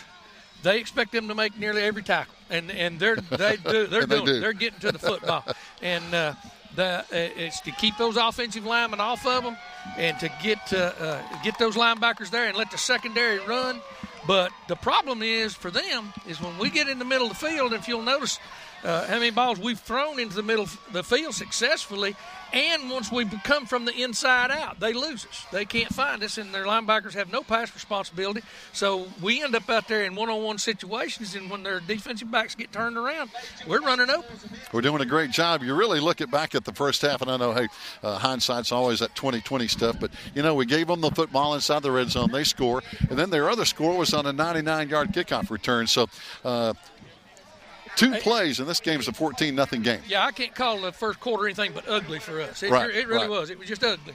And then it's one of those things that it's part jitters, it's part playing on the road again, you know, being out here and against this type of speed again that we haven't seen really a whole lot of ever since the first of the season. You're right. We don't see a whole lot of that, and we're going to see another half of it. Good thing is we get the ball back here to start the third quarter, Coach, and that's what we like. We've had a good night offensively. Yeah, we'll see how this squib kick works out for them right here. They're going to do the same thing they've been doing by laying the ball on the ground and pooch kicking it, and we've pulled our return people up a little bit and trying to got some good people back here to try to return this thing. Got good hands people all over the field in case that ball squirts out of there sideways. We got Hunter Burl and Ian Brooks up here right about the 30, 35-yard line. Two of our running backs, of course, and here they squib kick it. And it's going to go down and pop up, and Breyer's going to pick it up at the 25 and bring it right up the middle of the field. And good return out there for about 10 yards. Yeah, they went to try to strip it just as soon as he picked it up, too. And they're going to do that the rest of the ball game. That's part of their game plan on special teams and on defense. They come to grab for that football, especially those secondary players and those linebackers, and they're going to try to make plays. You know, we saw that when we were throwing the football, Coach. They were all over our receiver once he caught it, and they were just trying to pop that ball loose. Yeah, here we go. Here we go. They got the single linebacker in the middle now, number 22. Here comes Brody firing out left side. He's got his man in the slot over here, and a good catch, and good work always by big Zeke Bradley. Yeah, Zeke just did exactly what he was supposed to. That's man coverage. He drove him off, stuck his foot in the ground, came back for the ball, picked up about 7 yards, and we're running double twin set now, one back. Got twins on both sides, the wide side and the short side of the field. Brody under center again. This time he's going to turn, and he's going to keep the football. He faked the handoff and runs over the left side, easily getting the first down on a whole lot more. Nice run by Brody. Yeah, good move right there. It was a follow play again where the running back, as he fakes to him, becomes the blocker on that single linebacker in there. Now that we're trying to play games up there with them about figuring out which way they're slanting and which way they're scraping, because they're leaving 22 right in the middle of the thing, 5 yards deep. And he's got to come down. He'll take that quarterback. So if we get a blocker on him, then it frees Brody up. He's their go-to guy on defense, talking about 22, Keontae Thomason. Yeah, motion to trips that time, and that helped. That took that free safety out of the middle of the field. And Ian Brooks, good run for Ian. There again, if you look, that they leave that one linebacker in there. That's all they've got. They've got 5 defensive linemen and one linebacker, and he's having to run and make those tackles by himself. We're running away from which way we think they're slanting, and their slants are not helping them now. Nolan Brown pulled on that play, Coach, and he led a good block outside. Sure did. That was excellent. Got good pulling action and good blocking out front. 10:30 to play. We're in the third quarter. One back to the backfield. We ran into each other in the backfield. This time Brody and the running back who was trying to get the call there. Looks like as Hunter. No, that's going to be Ian Brooks. They kind of just collided. Yeah, and that time when they collided into each other, they were slanting to the wide side of the field. And number 50 come off the edge out here, and he stuck them right at the hookup. And he got a big piece of Ian's ribs right there. And that's big Keontae Degree, and he is a big kid, 6'2", 215. You'll see him slant right down inside there into that B gap. Here we go. Ian running. The ball fell on the ground. Oh boy. We mishandled the snap, and Brody had to fall on it right there. So that's going to bring up 4th down in about 3. 9:43 to play, third quarter. Looking to the sideline. Looks like we're going to maybe take a shot at it, Coach. We're just about midfield. Yeah, 4th and 3, and right at midfield, and we're going to go into our double twin set again. I see us running the veer right here again. They jump. That's going to give us an automatic first down. Crazy count. Got them to jump. Yes, sir. Right, and it was the nose man, the man right over the football. The football never moved, and he jumped across the line of scrimmage. And the last time Coach Moore did that, he did it twice in the same game and got away with it. I think it was against Robbinsville. And I told him, I said, one time I can see, but you got that thing twice. And that was their big nose guy, and he is a big one. 6'1", 335-pound senior Trey Corey, who has 6 sacks on the season. He gets after the quarterback pretty good. Got a whistle on the field. There's something wrong. Official timeout for something. I'm not sure what it is. He motioned it was his timeout. It may be where the ball is being spotted. He's a head linesman. He may want that ball moved. That's what he's going to do. Yeah, he moves it back. Ball wasn't spotted where he wanted it. So. Yep. Didn't help us any, but hey, it's still first down, so still got to go 10 yards either way. Yeah, I think it was where the back judge there spotted the ball, and he wasn't happy with that spot. Got split backs this time for Brody. We got people moving all over the place on this play. Let's see if it's us or them. But we jumped. I'm pretty sure it's us. Yeah, our backs took off before the snap. So 8:58 to play, third quarter. We still have a 2-point lead, 14-12, and there's the false start. against our Maroon Devils. Yeah, we don't need that right now. I don't know whether it's snap count or the center. Brody stayed up underneath center, so it was almost as if going on a different count, and the backs didn't hear the snap count. That's it. They took off. So they were both flying before the ball came out. Yeah. So here we go. Breyer on the left side. Got the big guy over on the right side. Seth Parker throwing to the left side. There's Breyer. He's got it. Beats his man. Not only did he beat him, he tore his arms off of him because that dude was draped all over him. He had a hold of his jersey, his arm, and Breyer literally took his hands and hacked them off. Took his arm and hacked the defender's arms off him, that corner playing man, and reached up with one hand, caught the football. Outstanding job by Breyer, and that's Tyler Martin, number 14. He's only 5'6". That's tough. That's a tough assignment because Breyer's 6'2". Yeah, I'd be hanging on to him too. Exactly. If I was that corner out there by myself, trying to defend him. That's a tough play, but now another big play for the Maroon Devils now. Down inside the 20-yard line in the red zone. Here we go, running to the right side, keeping it between the tackles. Ran a midline then, trying to cut off that A gap where that nose man was slanting from. And, Coach, good to see. He's coming out of the lineup right now, but Will Paul is back in there playing. It's good to see he's okay. Yeah, you can tell he's not full speed. They probably put a real tight job on that thing and put ice on it there at halftime, and he'll be sore tomorrow morning, but he wants to play. He's got a big heart, and he wants to be on the field. Oh, no doubt. He's a senior. Wide to the right side, Seth Parker. Oh, here we go. We've got him out there. Yep. Wrong side. There it is. Right touchdown. Over the middle. Touchdown. Maroon Devils wide open. When Breyer went in motion, the free safety left the middle of the field, and there was nobody there. He literally fell down catching the football in the end zone. So a good job. I couldn't tell that look. I couldn't tell if that was Bryce or Big 23 Zeke. I think it was Zeke. That's the dump pass that we faked the veer to the right hand side, and Zeke's all alone on that left hand side. There's nobody left there to defend him but a linebacker, and there again, their linebackers have no pass responsibility. So good job. Oh, they jump offside on the point after, so we'll get to move a little closer here, about half the distance of a little bit. I think we'll just decline that one and leave it right where it's at and go again. Yep, keep the rhythm. See if we can get them to jump again. Yeah, we decline it, which we should because they're used to kicking from that distance. Why change it unless you want to go for two? But that's not in the cards right now since we can get them down 21-12. 7:55 to play. Good snap, good hold, and I tell you, booming it this year. Holden Petty is really doing a good job, and we're going to take a timeout on Maroon Devils on top, 21-12. Fans, keep it right here. We'll be back in 1 minute here on the Maroon Devils Network.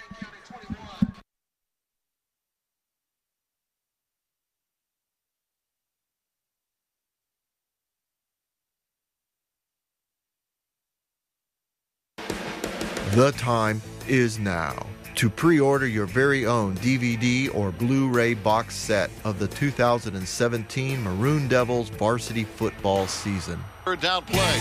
They set up the screen on the left side. Oh, we missed a tackle, but there's another tackle behind him. The ball is loose. Murphy picks it up. He's running the wrong way. And they're running the wrong way.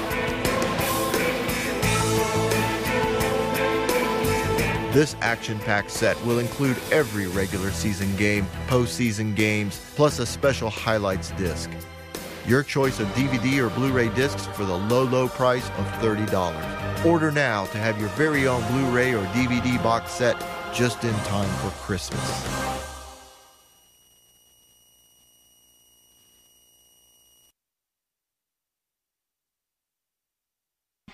Fans, welcome back. We kick it off. This time we kick it short to an up man. And we get all over him in a hurry. He breaks a tackle. This time it's going to be Jay Sadler, number 4, on the return. We kept it away from number 6. So, Coach, that's probably not a bad idea. Yeah, I think they were holding more to kick it just a little deeper than that. But he got under it some because he was just trying to chip it and not kick it deep down there to him. And it's one thing to challenge him, and it's another thing to be dumb about it and kick it down there to the fella that can outrun everybody on the field. So let's be smart about it. And yep. I think he meant to get a little more air under it and get a little deeper, but if we score again, he'll have an opportunity to do that. Here we go, back on defense out near midfield.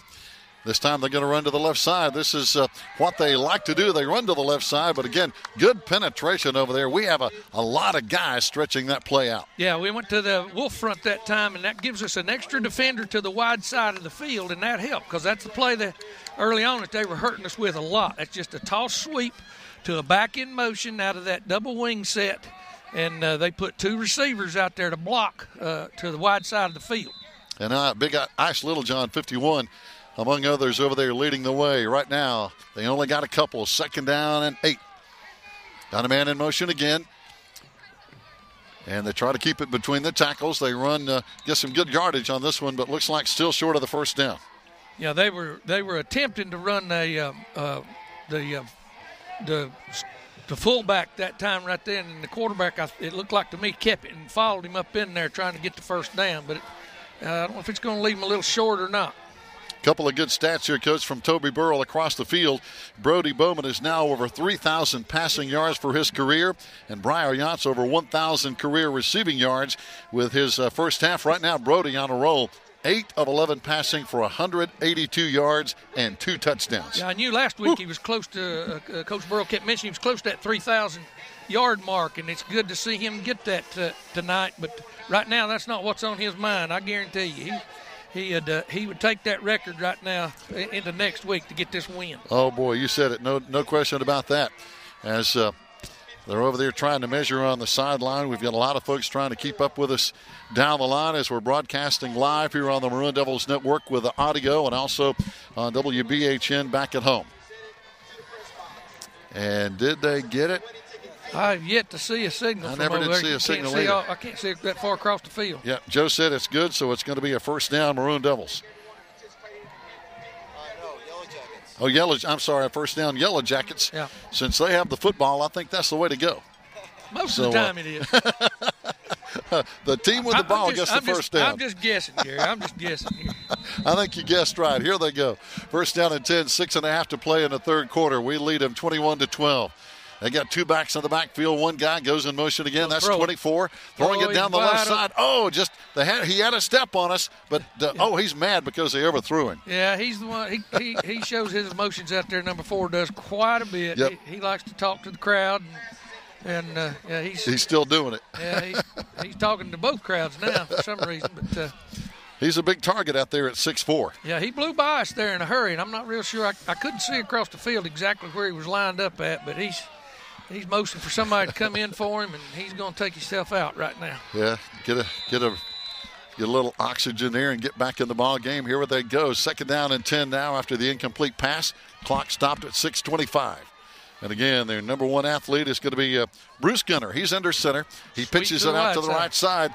It looks like they wanted to try a halfback pass, Coach, but that play just got blown up over there again by big number 9, Dylan McLeod. Yeah, I'm not real sure what he mishandled it when they pitched it to him, and he never raised his eyes back up, and I'm not real sure why, but he just continued to run to the boundary, and then he got knocked out of bounds over here. Good coverage. Briar Yachts came over there. Dylan McLeod was over there, so just really good pursuit. Yeah, brings up 3rd down right here. We'll see what they have up their sleeve here now. They got the wide side towards their boundary over there. They're going to put twins into the boundary, short side, our sidelines. And I'd say they were going to try that wide side of the field out again. It's just, nope, they're going to bring it back. Yeah, it's wide side. There we go. Here they go to the wide side. They toss it with the option. They get outside on us, and looks like they're going to be close to a first down, depending on the angle here. It's hard to tell from where we are, but I think they're very close. Yeah, I'm not real sure what happened over there. We had a corner on that side that was pitch responsible, and somehow he got pulled in to the quarterback, and they had the corner on us real fast. And it is going to be a first down now for Bessemer City. Well, we had a chance there to hold them, and that was to the wide side of the field with their twin receivers into the boundary over here, and really nobody out there to block, and they just ran the dive option and pitched it. So they made us pay on that one. 5.5 minutes to play now, third quarter. Our lead is 21-12 over the Yellow Jackets. Here they go to the left side again. They like to go to that side.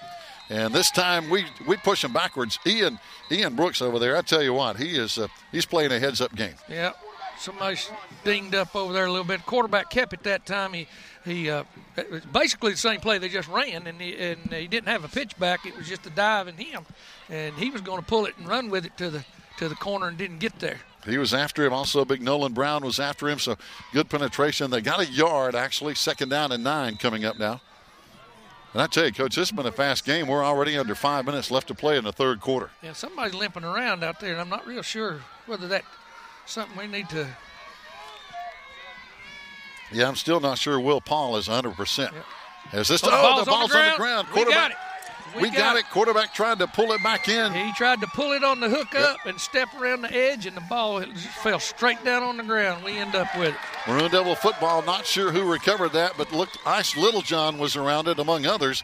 But it's a huge play defensively. Yeah, it was. That's big. That was big. They were driving the football on us right here and doing a good job play calling, too. So now it's our opportunity to take it down, and it seems like to me that if we get this ball down there and we can punch another one in, the air may go out of their balloon a little bit. Oh, no doubt, Coach. And now I see the guy who was limping, Tanner Wiggins, is over here on the sideline, and he's still limping. Is now Coach Neil Blankenship over talking to him.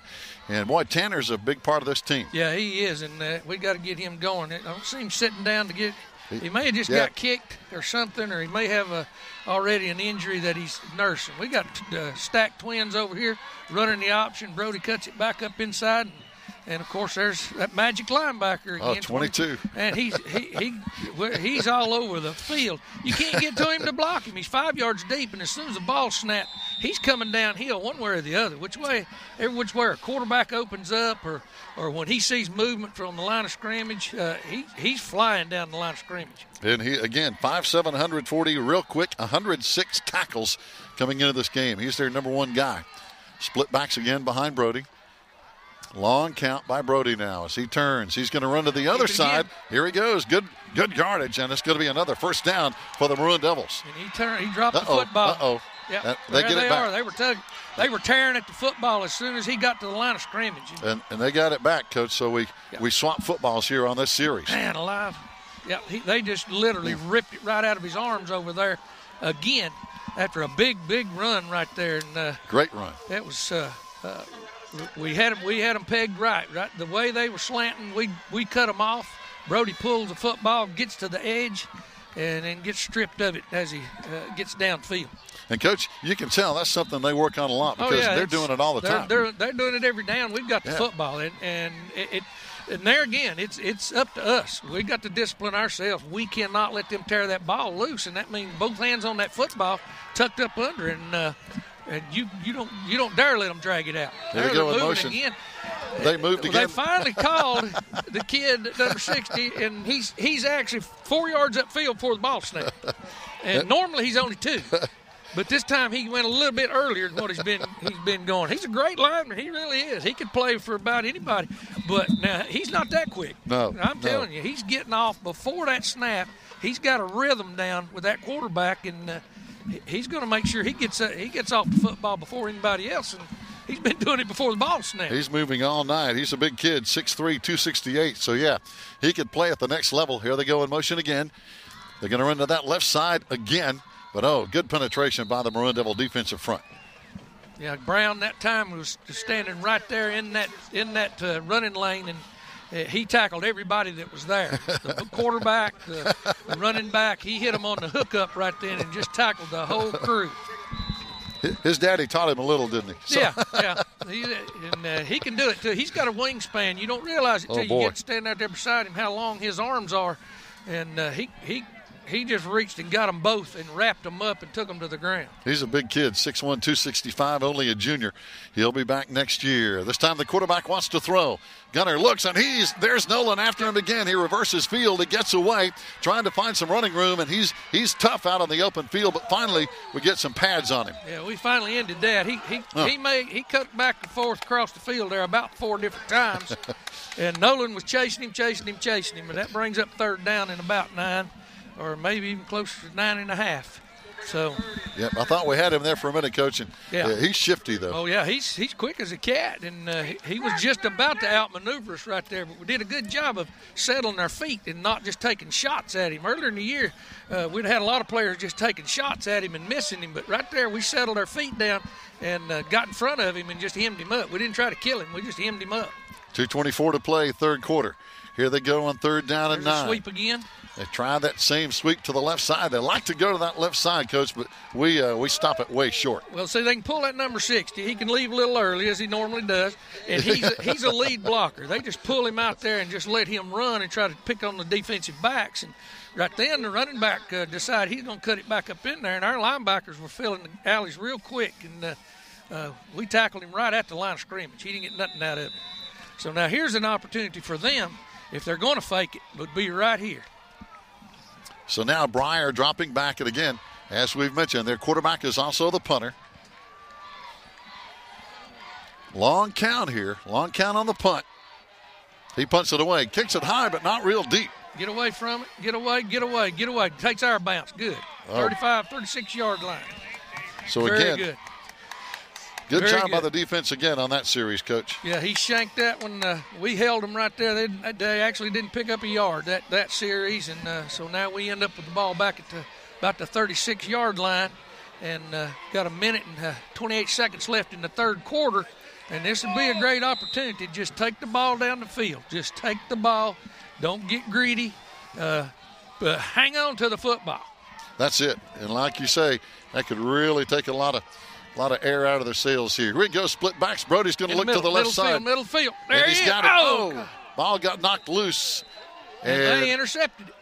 Sure did. It's going to be their football. Yep, Jay Sadler, number 4, came down with the ball before it hit the ground. It sure did. It hit Breyer, and they hit him just as the ball got there. It hit him in his chest. He bounced straight up, and that kid dove for the football and picked it off before it hit the ground. So they get the ball right back on about their 35 or 40-yard line. Well, we were just talking about that too, Coach, as you mentioned. Got to hang on to that football. Yeah. Oh, boy. Right there, I don't blame that. He got hit. It was Parker. It wasn't Breyer. I think it was Seth Parker. Yep, 84, Seth Parker. As soon as that ball hit him, he got his hands out. They hit him from behind. The ball hits him in the chest, bounces up in the air, and they dive out and intercept the thing. Yeah, that was a tough hit. Wide side again, going out there to that wide side. Here they go again. But this time there again, wow, good penetration. In there is Ice Little John and big 58 Logan Loftus. Yeah, they stuffed him then, and quarterback was going to try to keep it and make something happen that time, and they absolutely stuck him and were driving him backwards. Boy. Good job by Thomas Allen in there too, Coach. So we had a lot of guys in their backfield. Yeah, a lot. And they're bringing in some more hefty people now. Yeah. They got an offensive lineman. He's not going to run on the field. He's going to walk on the field. Yeah, that's big 44. He's only 6'1", 335. He's a load. Now they're moving 60 down to guard and putting him in at tackle. Guard must have got winded or got hurt. Now they're going to go back to the wide side, running the sweep again. All the way out. They've got some room. Yep. And again, 60 moved early again. Yeah, he's going to. Man. He's got a rhythm, and they're not calling it unless he's 4 yards deep rather than 2. So now 28 seconds to play. Time for another play or two. That one got out of bounds to stop the clock here in the third quarter as we lead 21-12. But again, we've had several turnovers both ways here in this quarter. We're kind of playing between the 30-yard lines, switching the football around. And that's fine as long as we keep it in there. We just can't let them get down here in scoring position again because we've got this 21-12 lead, and we need to hang on to that. We can't let them back in this thing now. Here they go in motion again. Again, they run to the left side. And this time on the short side of the field. Looks like we've got them stopped short of the first down, though. Well, now it's second down and about 8 now. So not much on that one. That's going to be the final play of the third quarter, fans. Stay with us. We'll be back. 12 more minutes left to play here at Bessemer City, but we're in front 21-12, and we'll be right back in 1 minute here on the Maroon Devils Network.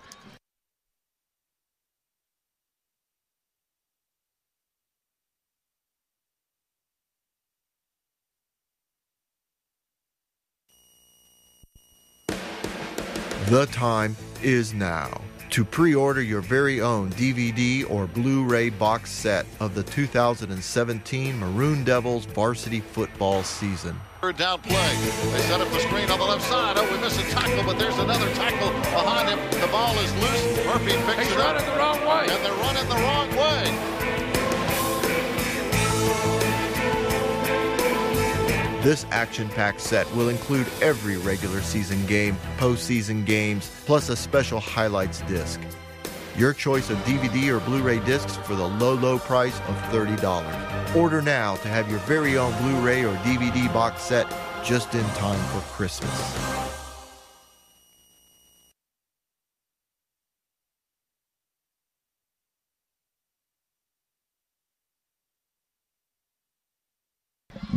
Fans, welcome back. We've got 12 more minutes left to play on the way this game has been going with turnovers on both teams here, Coach. Wow, this game is a long way from over. Yeah, it's nerve-wracking. It really is because they're the type of team that you hold your breath every play, and because of that speed, and they're liable just to break out any minute. But they got the wide side now over towards their sidelines. They love that wide side of the field. Here they go, split backs again. This time they come to the short side, but they're going to run to the wide side. As they run number 9 this time, that's Ronald Summey, 5'8", 160-pounder. And we corral back trap, and it didn't materialize for them. They couldn't get out on get the blocks they wanted, and they still end up picking up 3 or 4 yards, but we're able to stop them there again to the wide side of the field. Good to see our cornerback number 11, Tanner Wiggins, back out there. He was limping a little bit earlier, but he's back out there playing that corner.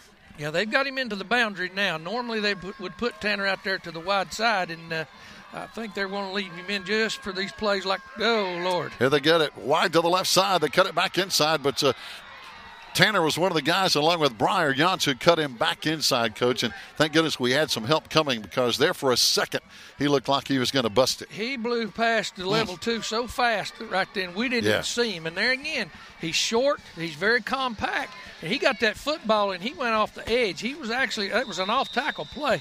He never intended to take it inside there. He took it all the way to the edge and just cut up field and was gone. Yeah, he had so much speed, but again, we had some good people in the right spot and good pursuit to track him down. Here they go in motion to the right side, and they're going to run to the right side. Play it to the other side this time. They've got a big back in there this time. Good penetration. That's the first time we've seen him tonight, Coach. Yeah, they put him in there at fullback to run over some people, and they just opened up and gave him the ball on the off-tackle play, and he got hit just at the line of scrimmage and got knocked backwards.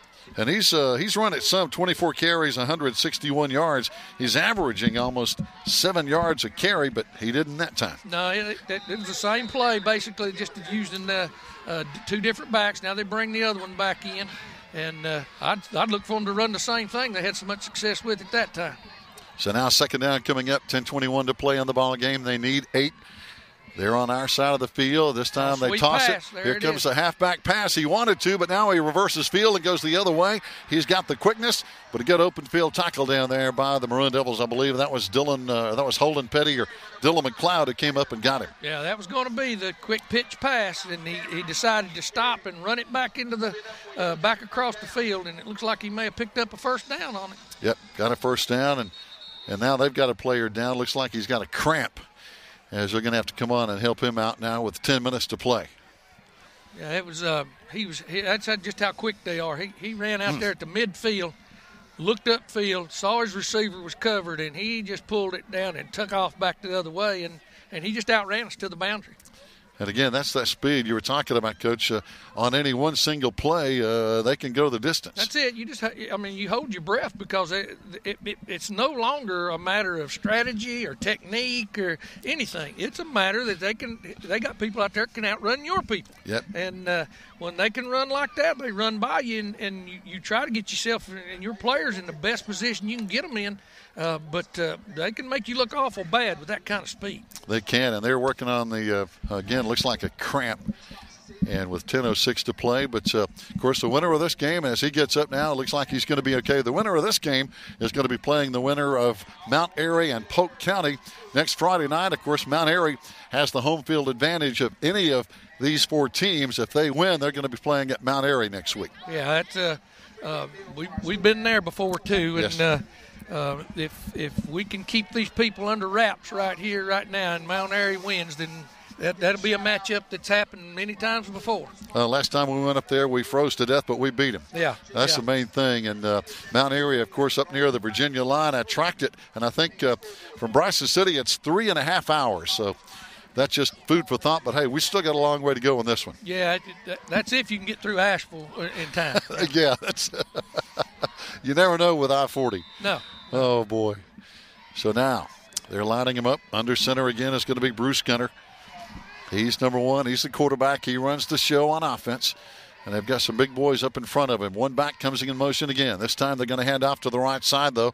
And this time it's number 12, Jarkevius Love, who's ran for 550 yards on the season. Yeah, they're trying to eat this thing up right here. We've got a player now cramping on the field. Yeah, that's Big Nolan. That's Nolan. Yeah.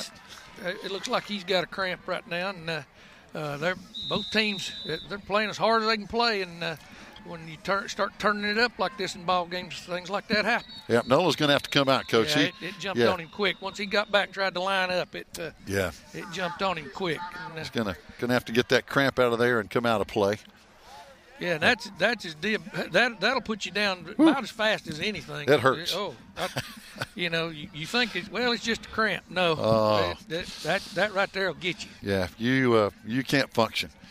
Clock stopped at 9:24 to play, but again, our Maroon Devils working hard to make it to the third round of the state playoffs, and a lot of good things just around the corner for us if we can get it done here tonight. Yeah, and as you look at the score, Gary, and it being 21-12, if we can hold them right here and get this clock back in our favor. Right now it's a little bit in their favor, although they're behind, is the mere fact that if they score and make it 18 to 21, they're going to go for two. Oh, yeah. And so if they were to get that, of course, all you got to do is do the math, and it's 20-21 game. But we can't play defensively all night long. Oh, no question about it. Coach, talking about Mount Airy and Polk County, there's no doubt who's going to win that one. Mount Airy leads Polk County 42-0. Wow.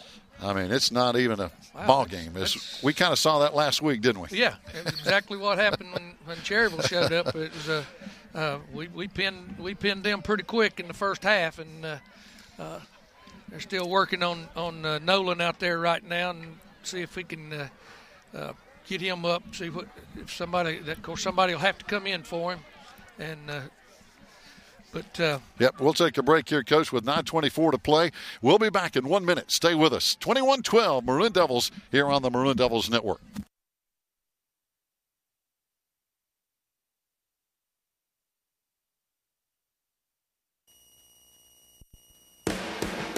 The time is now to pre-order your very own DVD or Blu-ray box set of the 2017 Maroon Devils varsity football season. Third down play. They set up the screen on the left side. Oh, we missed a tackle, but there's another tackle behind him. The ball is loose. Murphy picks it up. He's running the wrong way. And they're running the wrong way.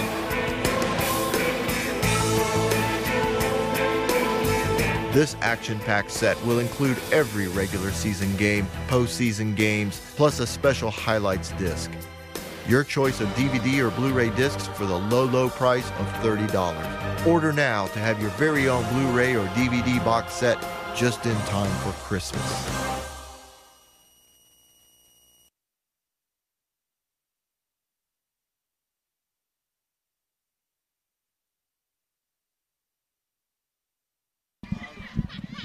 Fans, welcome back. Here we go after the injury timeout. Nolan Brown, I'm sure he'll be back in a few minutes. They got his cramp kind of straightened out, if you will, and this time they run basically up the A-gap this time, Coach. We haven't seen a whole lot of that tonight. No, and they're doing that for a number of reasons. That's the first time we've seen them with a true tight end look and no wing to this side, or that I've noticed it anyway. And that put it in a situation where a few minutes ago he would have broke that thing onto the outside, but they ran that right in the A gap, trying to run a midline of sorts. So now 8:44 and counting. We're in the final quarter here, folks. 21-12. Maroon Devils up by 9. If they score here, they always go for 2. This could be a 1-point game if we can't keep them out of the end zone. Wide side of the field again. There they go. Quarterback. Quarterback draw play. Yeah. He didn't do that much. No, that was pretty much just a sneak. He ran it earlier in the ball game, but I think the distance had something to do with that. It was third and about 3.5, maybe 4. And he's close. Yeah, he's going to go for it on fourth down if he has to. Now we got another injury on the field. We got an offensive lineman for Bessemer City now that's cramped up again. Yeah, Coach, I know it can happen. Yeah, that is a first down, by the way, Bessemer City. Normally you see cramps early in the season with the heat, so it's interesting, and I know it's painful. We've seen 3 guys cramping up here tonight.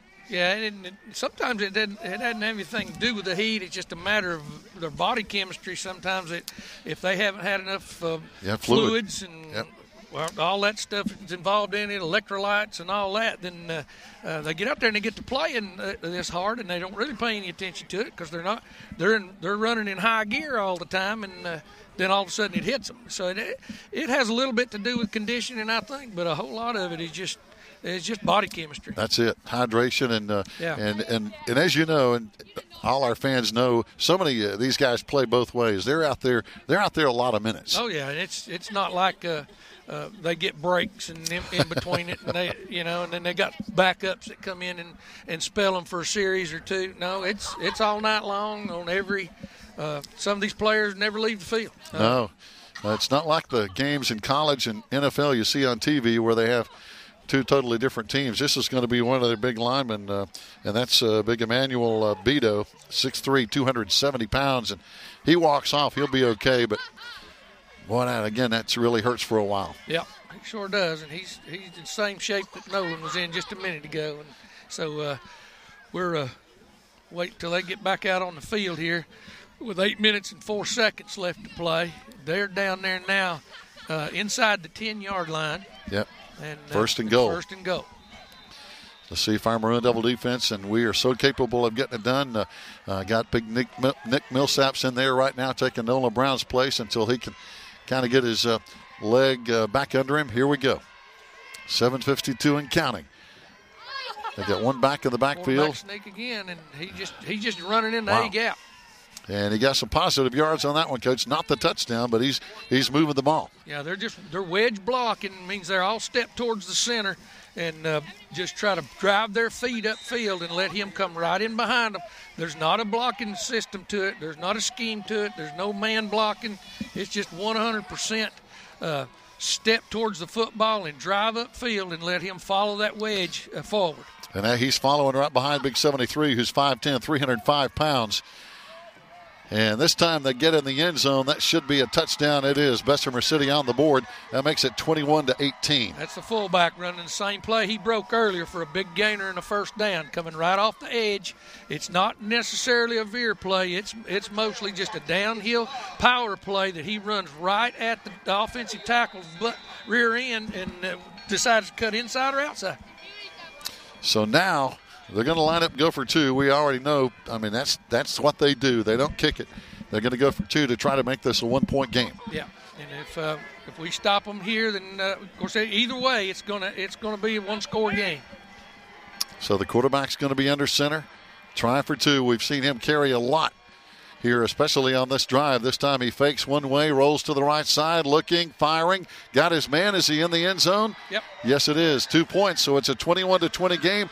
7:10 left to play. A long way to go.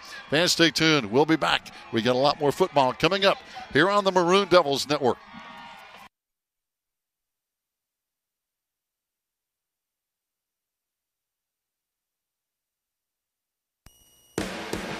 The time is now to pre-order your very own DVD or Blu-ray box set of the 2017 Maroon Devils varsity football season. Third down play. They set up the screen on the left side. Oh, we missed a tackle, but there's another tackle behind him. The ball is loose. Murphy picks it up. He's running the wrong way. And they're running the wrong way. This action-packed set will include every regular season game, postseason games, plus a special highlights disc. Your choice of DVD or Blu-ray discs for the low price of $30. Order now to have your very own Blu-ray or DVD box set just in time for Christmas.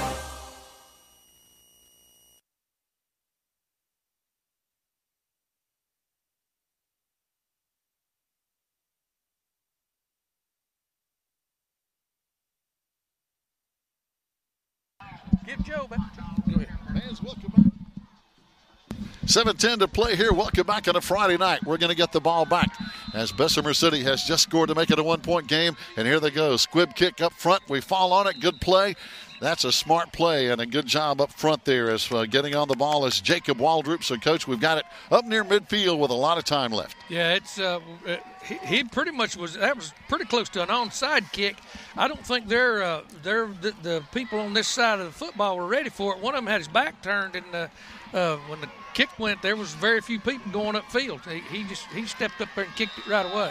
Our offense set up, ready to go now. Their defense not quite ready. We're trying to catch them off guard as Brody turns and hands off to the left side. But, boy, they were ready on that side of the ball, coaches. They got us in the backfield. Yeah, they slanted right to it that time. They hit us right on the hookup again, and the linebacker came over the top and finished it off. And we got nothing out of that. Matter of fact, we lost a couple of yards. Yep, 2nd down and 12 coming up, 6:45 and counting. This time coming out of the lineup, Hunter Burrell comes out. We got twins over here on the right side this time. Lining up over here is looks like Dylan McLeod. Also with him over here is Seth Parker on the right side. Twins on the left. Brody straight drop. Looking, rolling, throwing down the middle of the field. We got a battle again. Oh, just off the hands of Seth Parker, but there was a lot of contact before that ball got there. He grabbed him two different times when right as Seth started to go around him, and he reached out and grabbed him twice to try to pull him back to him so he didn't get outrun. And Fisher, of course, didn't see either one of those, but he grabbed him at the line of scrimmage, hung on to him, and grabbed him again as he went by him. And got Seth slowed up just enough to where the ball went over the top of his head. And, Coach, interesting enough, there was 22, their middle linebacker, way back here in pass coverage, and we haven't seen that much tonight. No, just as soon as he saw it thrown, that's how fast he got there. He just opened up and took off running. He has very little. Brody flips it over on the left side, and it's going to be basically a loss on the play. And on 4th down here, we've got to make a decision. Yeah. We'll have to punt this one. Yeah. And we're going to have to play defense now because we tried a screen play right there, and they were sitting right on top of it. Yep. So Holden Petty coming on. Or check that, I'm sorry. Tanner Wiggins coming on. Tanner, again, shaking up a little earlier, but now he's counting his teammates to make sure we got enough people on the field. We're ready to go. On 4th down and 14, again, Tanner Wiggins on to punt, but again, the dangerous one is back deep. And that's Xavion Williams. Mishandled the snap, and they sack us back there. Okay. Knock us out of bounds inside the 40-yard line, Coach. So that's a tough break for our Maroon Devils here. That hurts right there. That hurts. Now they've got the ball down inside our 40-yard line. Just mishandled it. It was a low snap. Tanner couldn't get it scooped up, and they were on us. They were on us in a heartbeat then. Tanner tried to get out of there with it, and he didn't have any room to get to the edge or make any kind of moves. And Tanner's quick, but that shows you how quick they got to the ball. Oh, yeah. As far as quickness goes, we can't hold a light to them. It's just a matter of we got to find a way now to get this ball back. And well, they are very capable. We've seen turnovers go both ways here tonight. The quarterback under center and got a penalty flag before the ball is snapped. And going to have, looks like an illegal substitution. Yeah, they ran a guard on at the very last minute. And after everybody else was at the line of scrimmage and set, and they didn't have all their people on the field. And they were trying to play with 12 there for a minute. They've moved number 60 back down to a guard on this side now so they can get their – no, he's still out at tackle. They moved him back out now. Here comes Gunner under center. Here they go in motion again. They this time they fake it. Quarterback still has it, runs to the right side. And that quarterback, Coach, basically the last series and this series, he's starting to carry a whole lot more. Yeah, he's kind of taking it over out there. Yeah. And earlier in the ball game, it looked more like he was trying to get turned north and south. Now he's running a little bit more east to west and then getting it upfield. He's trying to get a little more width, and he's outrunning us to the edge just a little bit on his veer look. He's quick. Again, we're talking about Bruce Gunner, number 1, 6'2", 195-pounder. He's a junior. He'll be back again next year. This time they go in motion to the left. The quarterback is just going to run it, trying to run it up the A-gap, but we don't let him. Nope. There's good penetration by the defense. And, again, that's big Logan Loftus in there. Yeah, that's been kind of their calling card is after they've run the ball a time or two on the veer look or run the sweep is just run a quarterback sneak. And, of course, their coaches know what he's made of, and they know that he's a winner or they wouldn't be where they are now. So they're trying to get the ball, keep the ball in his hands as much as possible. Nolan Brown back in the game. Good to see him back in there as well, plugging up that A-gap here. This time they run to the left side, and there's a good stop on the left side as well. That's Ice Littlejohn cutting him back inside. Yeah, that's that fullback again. That same play he broke that big long one on number 12 earlier in this quarter. Got a first down, and this time we were able to make the play. And honestly, it's single blocked, and they reverse out, give him the football, and he runs right at the offensive tackle, and he just tries to either cut it up, see gap, or get to the edge. Fans, we're going to take a timeout. They're working on Will Paul again, and we'll take a break. 4:13 to play, 1-point game. Stay with us. We'll be right back.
Fans, welcome back. 4:13 to play. Will Paul comes out, and he is not putting a whole lot of weight on his left ankle. We hope he's going to be okay, but on this series, our Maroon Devils trying to keep Bessemer City off the scoreboard. 4th down and 4. You know they're going to go for it, and Coach, big play right here.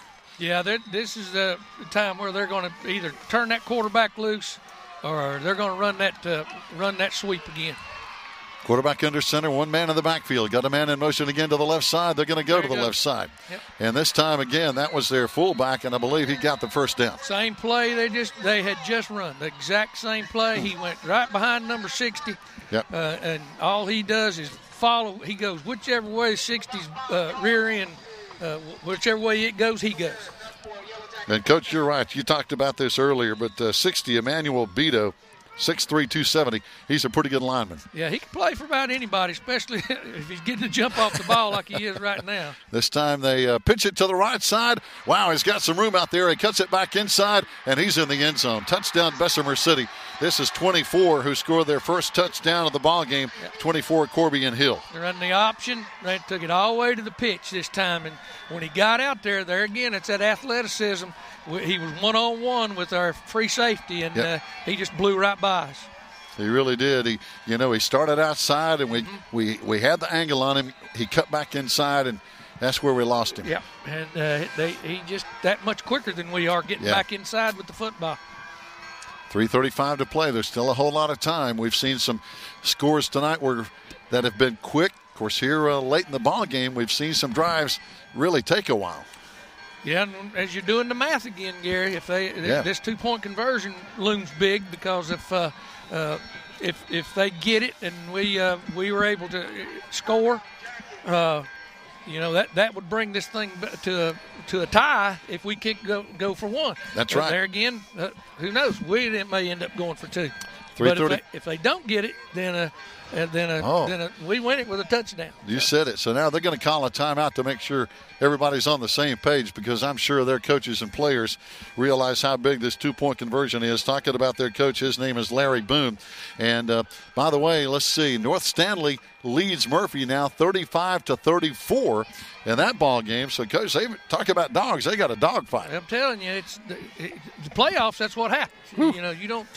It's not the same old, and you run into different things. You run into different philosophies, just like we have here tonight. Is their scheme any better than ours? No, absolutely not. They don't have near as much offense. They don't have. They do the same thing pretty much defensively every single down. But it just boils down to players at this point in time, and when you're facing this kind of athleticism and this kind of speed, they don't have to do it. I mean, they're 10-1 during the regular season, and they don't have to do a whole lot more. Oh, you said that so right. And Murphy playing on the road like we are. North Stanley leads by 1, 35-34. Here they go for 2. Big 2-point conversion. Same play. They're going to hand off to the left side. Are they in? No. Nope. Official said no. That's a big play, Coach. So now we can win it with a touchdown. That could be the decider right there. That could was be big. The decider. Yeah, they went back. They went back to that fullback play, running off tackle. They found that at the last of the third quarter, and that's been their go-to play now. It's not the sweep, and they threw that option pitch in there just a minute ago as their outside play, because we've not seen them run a sweep but maybe one time in the whole fourth quarter. And they ran that to the left side, kind of on the left side of the field. And interesting, our guys got to it. They thought they were in, but the official said no way. Nope, they rolled him up before he got in there. So now we're going to get the ball back, but we got to be aware of their situation. They squib kick it, and as you mentioned last time, it almost looked similar to an onside kick. Yeah, it didn't go very far, and he didn't get all of it. Right now they're trying to decide what they're going to do with the football. And well, they lay it right on the ground and kick it laying on the ground. Yeah, it's That's laying strange. there oblong, and wow. People you've done that to squib kick some, but the problem is you don't know where the ball's going, and the receiving team doesn't either. Okay, we pick it up. Tanner Wiggins has got it. He runs to the left side. They're going to chase him out of bounds over there. And not a bad return. Tanner's he's a good hands guy, and he hung onto the ball well. Yep, got the ball upfield from where he caught it, knocked out of bounds over there.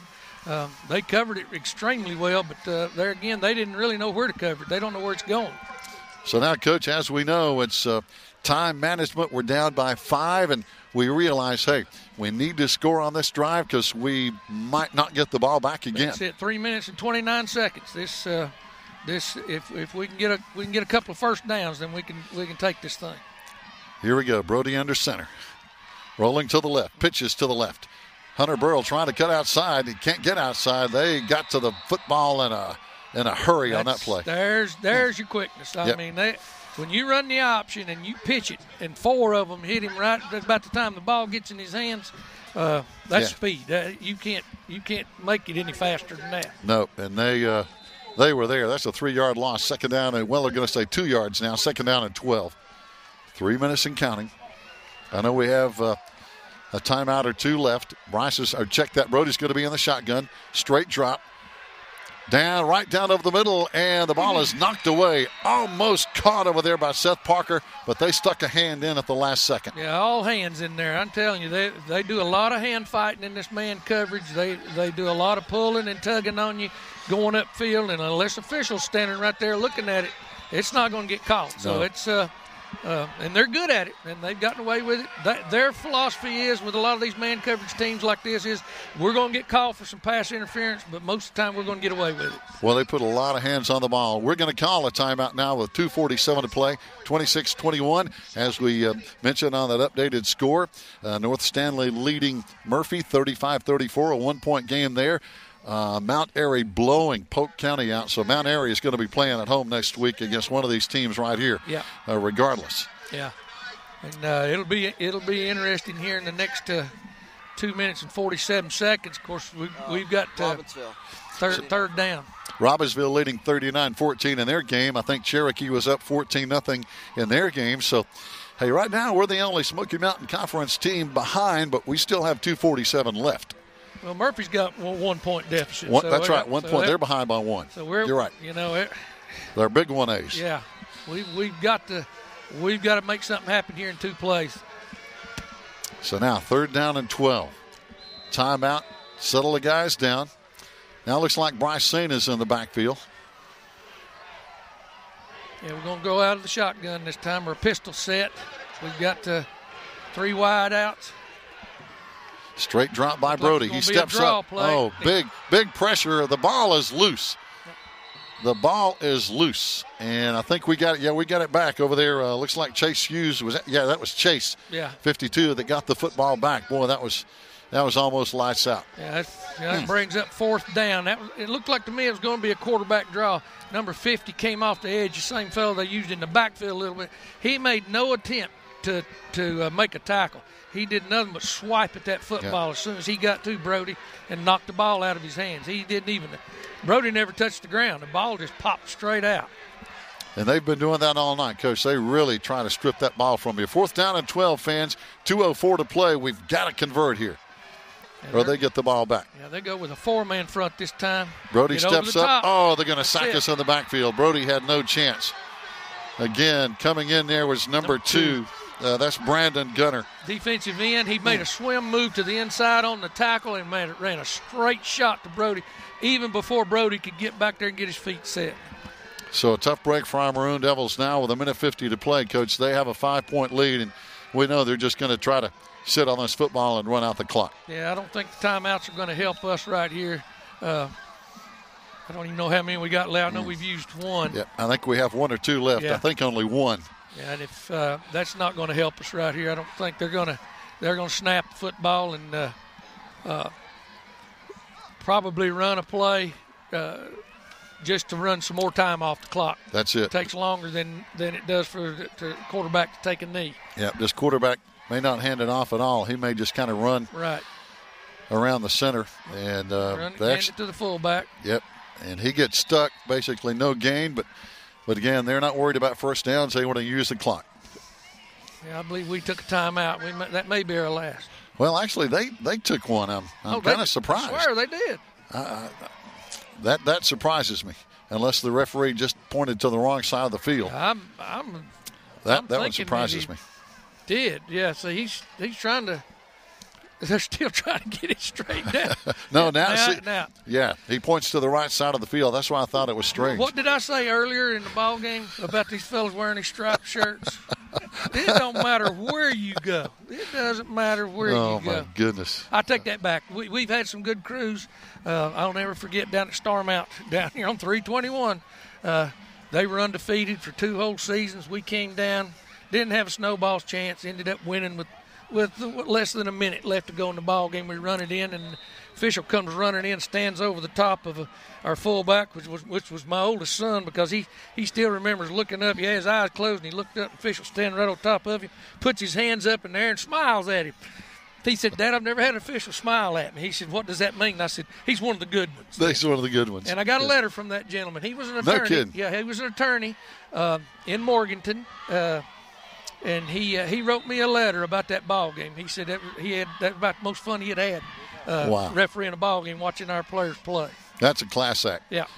This time they run the fullback to the right side, and this time he's getting some yards. Yeah, he didn't mean to get tackled there. He's trying to score again. He was running hard, but coming over there. It's that off-tackle play again. Yep, Thomas Allen coming over there on the hit. 1:37, and the clock has stopped again, and we call. And I'm guessing, Coach, that's probably our last timeout. Yeah, it's breaking up 3rd down. It's going to be 3rd and about 1.5 yards. And 3rd and short. They're going to attempt to try to get another first down to kill this clock then, because maybe the timeouts were in our favor right there if we can hold them. Trying to keep them out of the end zone here at the end of the game as they're now down near the 20-yard line. 3rd down on a couple. But yeah, that so I can't say that all of them were all these officials are that way, but it's just sometimes you get to wondering about them. And I used to stay in a lot of trouble with officials over different things, but I met a lot of good ones along the way too. But sometimes what the calls they make or the things that happen out there, marking off penalties and whatnot, you have to call them on it and immediately become defensive. But if you don't, and if you're right, I say just if I'm wrong, just look at it first. And if I'm wrong, I'll say I'm wrong. But now you've not said you're wrong yet, so let's see who's right here. Yeah. All right, here we go. 3rd down and 2. Minute 37 to play. Bessemer City trying to keep them. And they run to the right side, and I think they've got the first down, Coach, with a minute 33. And if they do, they're going to be able to run out this clock. As the clock stops for a moment, I believe they're going to move the sticks, and they are, and that's a first down. And that's not good news for our Maroon Devils. No, not with a minute 33 left. And they found that off-tackle play late in the 3rd quarter, and they have worn that thing out. Matter of fact, I believe that's just about all they've run at in the quarterback sneak here. That's the plays they've got the most yardage off of and picked up first downs here in the 4th quarter. Yeah, they haven't been real fancy with it, have they? No, they're not good. They don't have to be with that kind of athleticism and with what they're doing up there. They don't have a whole lot. There's no fancy blocking schemes. They run one trap play. Everything else is on the line of scrimmage blocking. They do everything one-on-one up there. They're dependent on that quickness to beat you, and so far that's what's happened here tonight. So a minute 2 to play. They call a timeout, friends. We're going to take one more break, then we'll come back with the final 1 minute to play. The Bessemer City Yellow Jackets up 26-21. We'll be right back.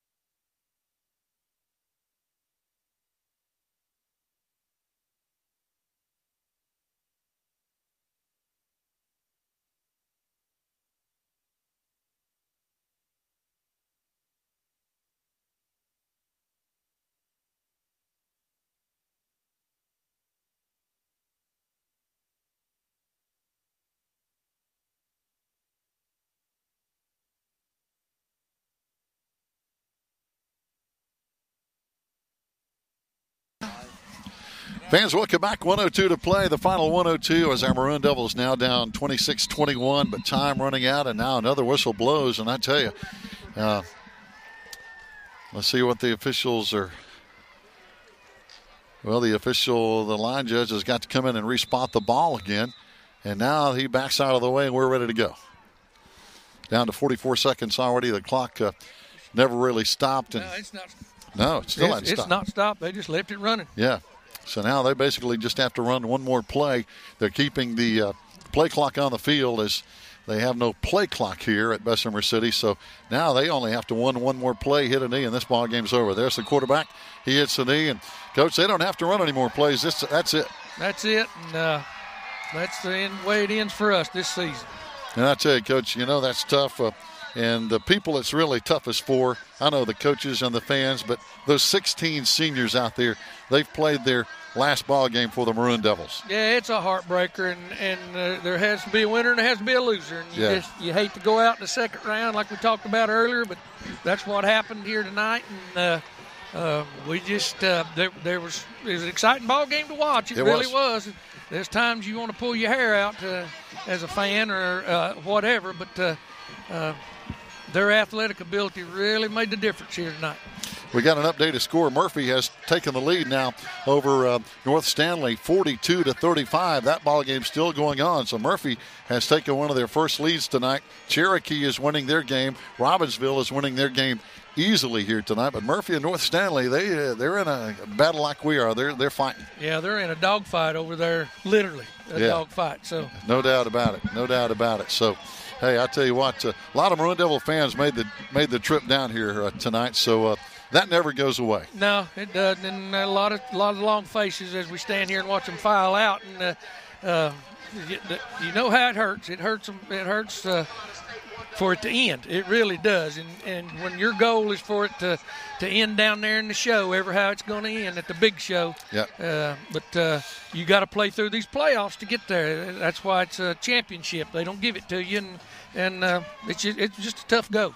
Go tonight, and hats off to Bessemer City. They came out here with a plan, and they didn't change a whole lot of what they've been doing. You could tell they stayed with it through thick and thin, and battled back from a deficit to win this thing. And they did, Coach, and as we saw all night, they have a lot of athleticism, so they're going to be a team to contend with. They have to go to Mount Airy, so it should be a good ball game next week. Yeah, I'd say Mount Airy's is loaded again like they normally are, and so Bessemer City will have their hands full, but that's no consolation to our crew tonight. They're heartbroken, and I know that feeling. I've been there.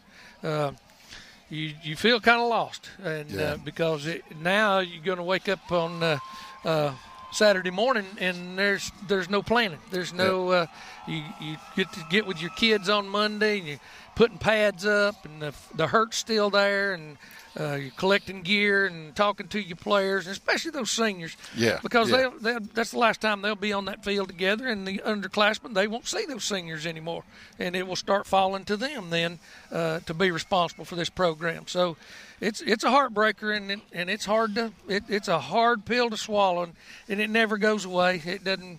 You could talk to any coach and they say, well, we weren't good enough to win the whole thing. No, if you're in the playoffs, you've deserved the right to be there. You've earned it, and it's up for grabs from the get-go. It really is, Coach. And I tell you, it's been another good season. I know I've enjoyed every single game here. I know it's tough to lose when you get this far, but hey, it's been a joy being on the broadcast with you. And I know we'll come back and do it again. Well, I'll tell you this, Gary. I sure do appreciate you putting up with me, you and Joe, and letting me come and do this. I don't know whether I'll be able to do it next year. I have no idea. I've told Cody that he's going to have to take some of this responsibility over, and maybe we can coax him into it next year some more if we can keep him at home long enough. But I've really enjoyed it, and I appreciate folks. I hear folks. I run into them in town and other places, and they really like what you do, and they've really enjoyed hearing these broadcasts. But we just try to call it like we see it. And that's it. And you do a great job. And I tell you, it's the pleasure's all mine. And we appreciate Joe Holt and Toby and Sharon Burrell and Brandon D. Hart and all the folks, Emma Dingle and Haley Cassiati and all the folks who kind of work behind the scenes, because they help make us sound good. Yeah, Joe promised me if I come back next year, he'll get me one of them little drawing rigs on the screen right. to where I can draw and talk at the same time. And he brought me instant replay. He did. Okay, he did. During the middle of the season. Yep. So it's just one step further, and I'll see if I can get the funding for that, Joe. That sounds like a plan. Thanks a lot, Coach, and thanks to Joe Holt as well. Thank you, Gary, and thanks, Joe Holt. I appreciate you, buddy. I really do. Oh, no doubt. You're a patient man. He definitely is. He does everything to make it work. Fans, thanks for listening, and thanks for watching all season long. 26-21 the final here tonight at Bessemer City. We'll see you next time here on the Maroon Devils Network.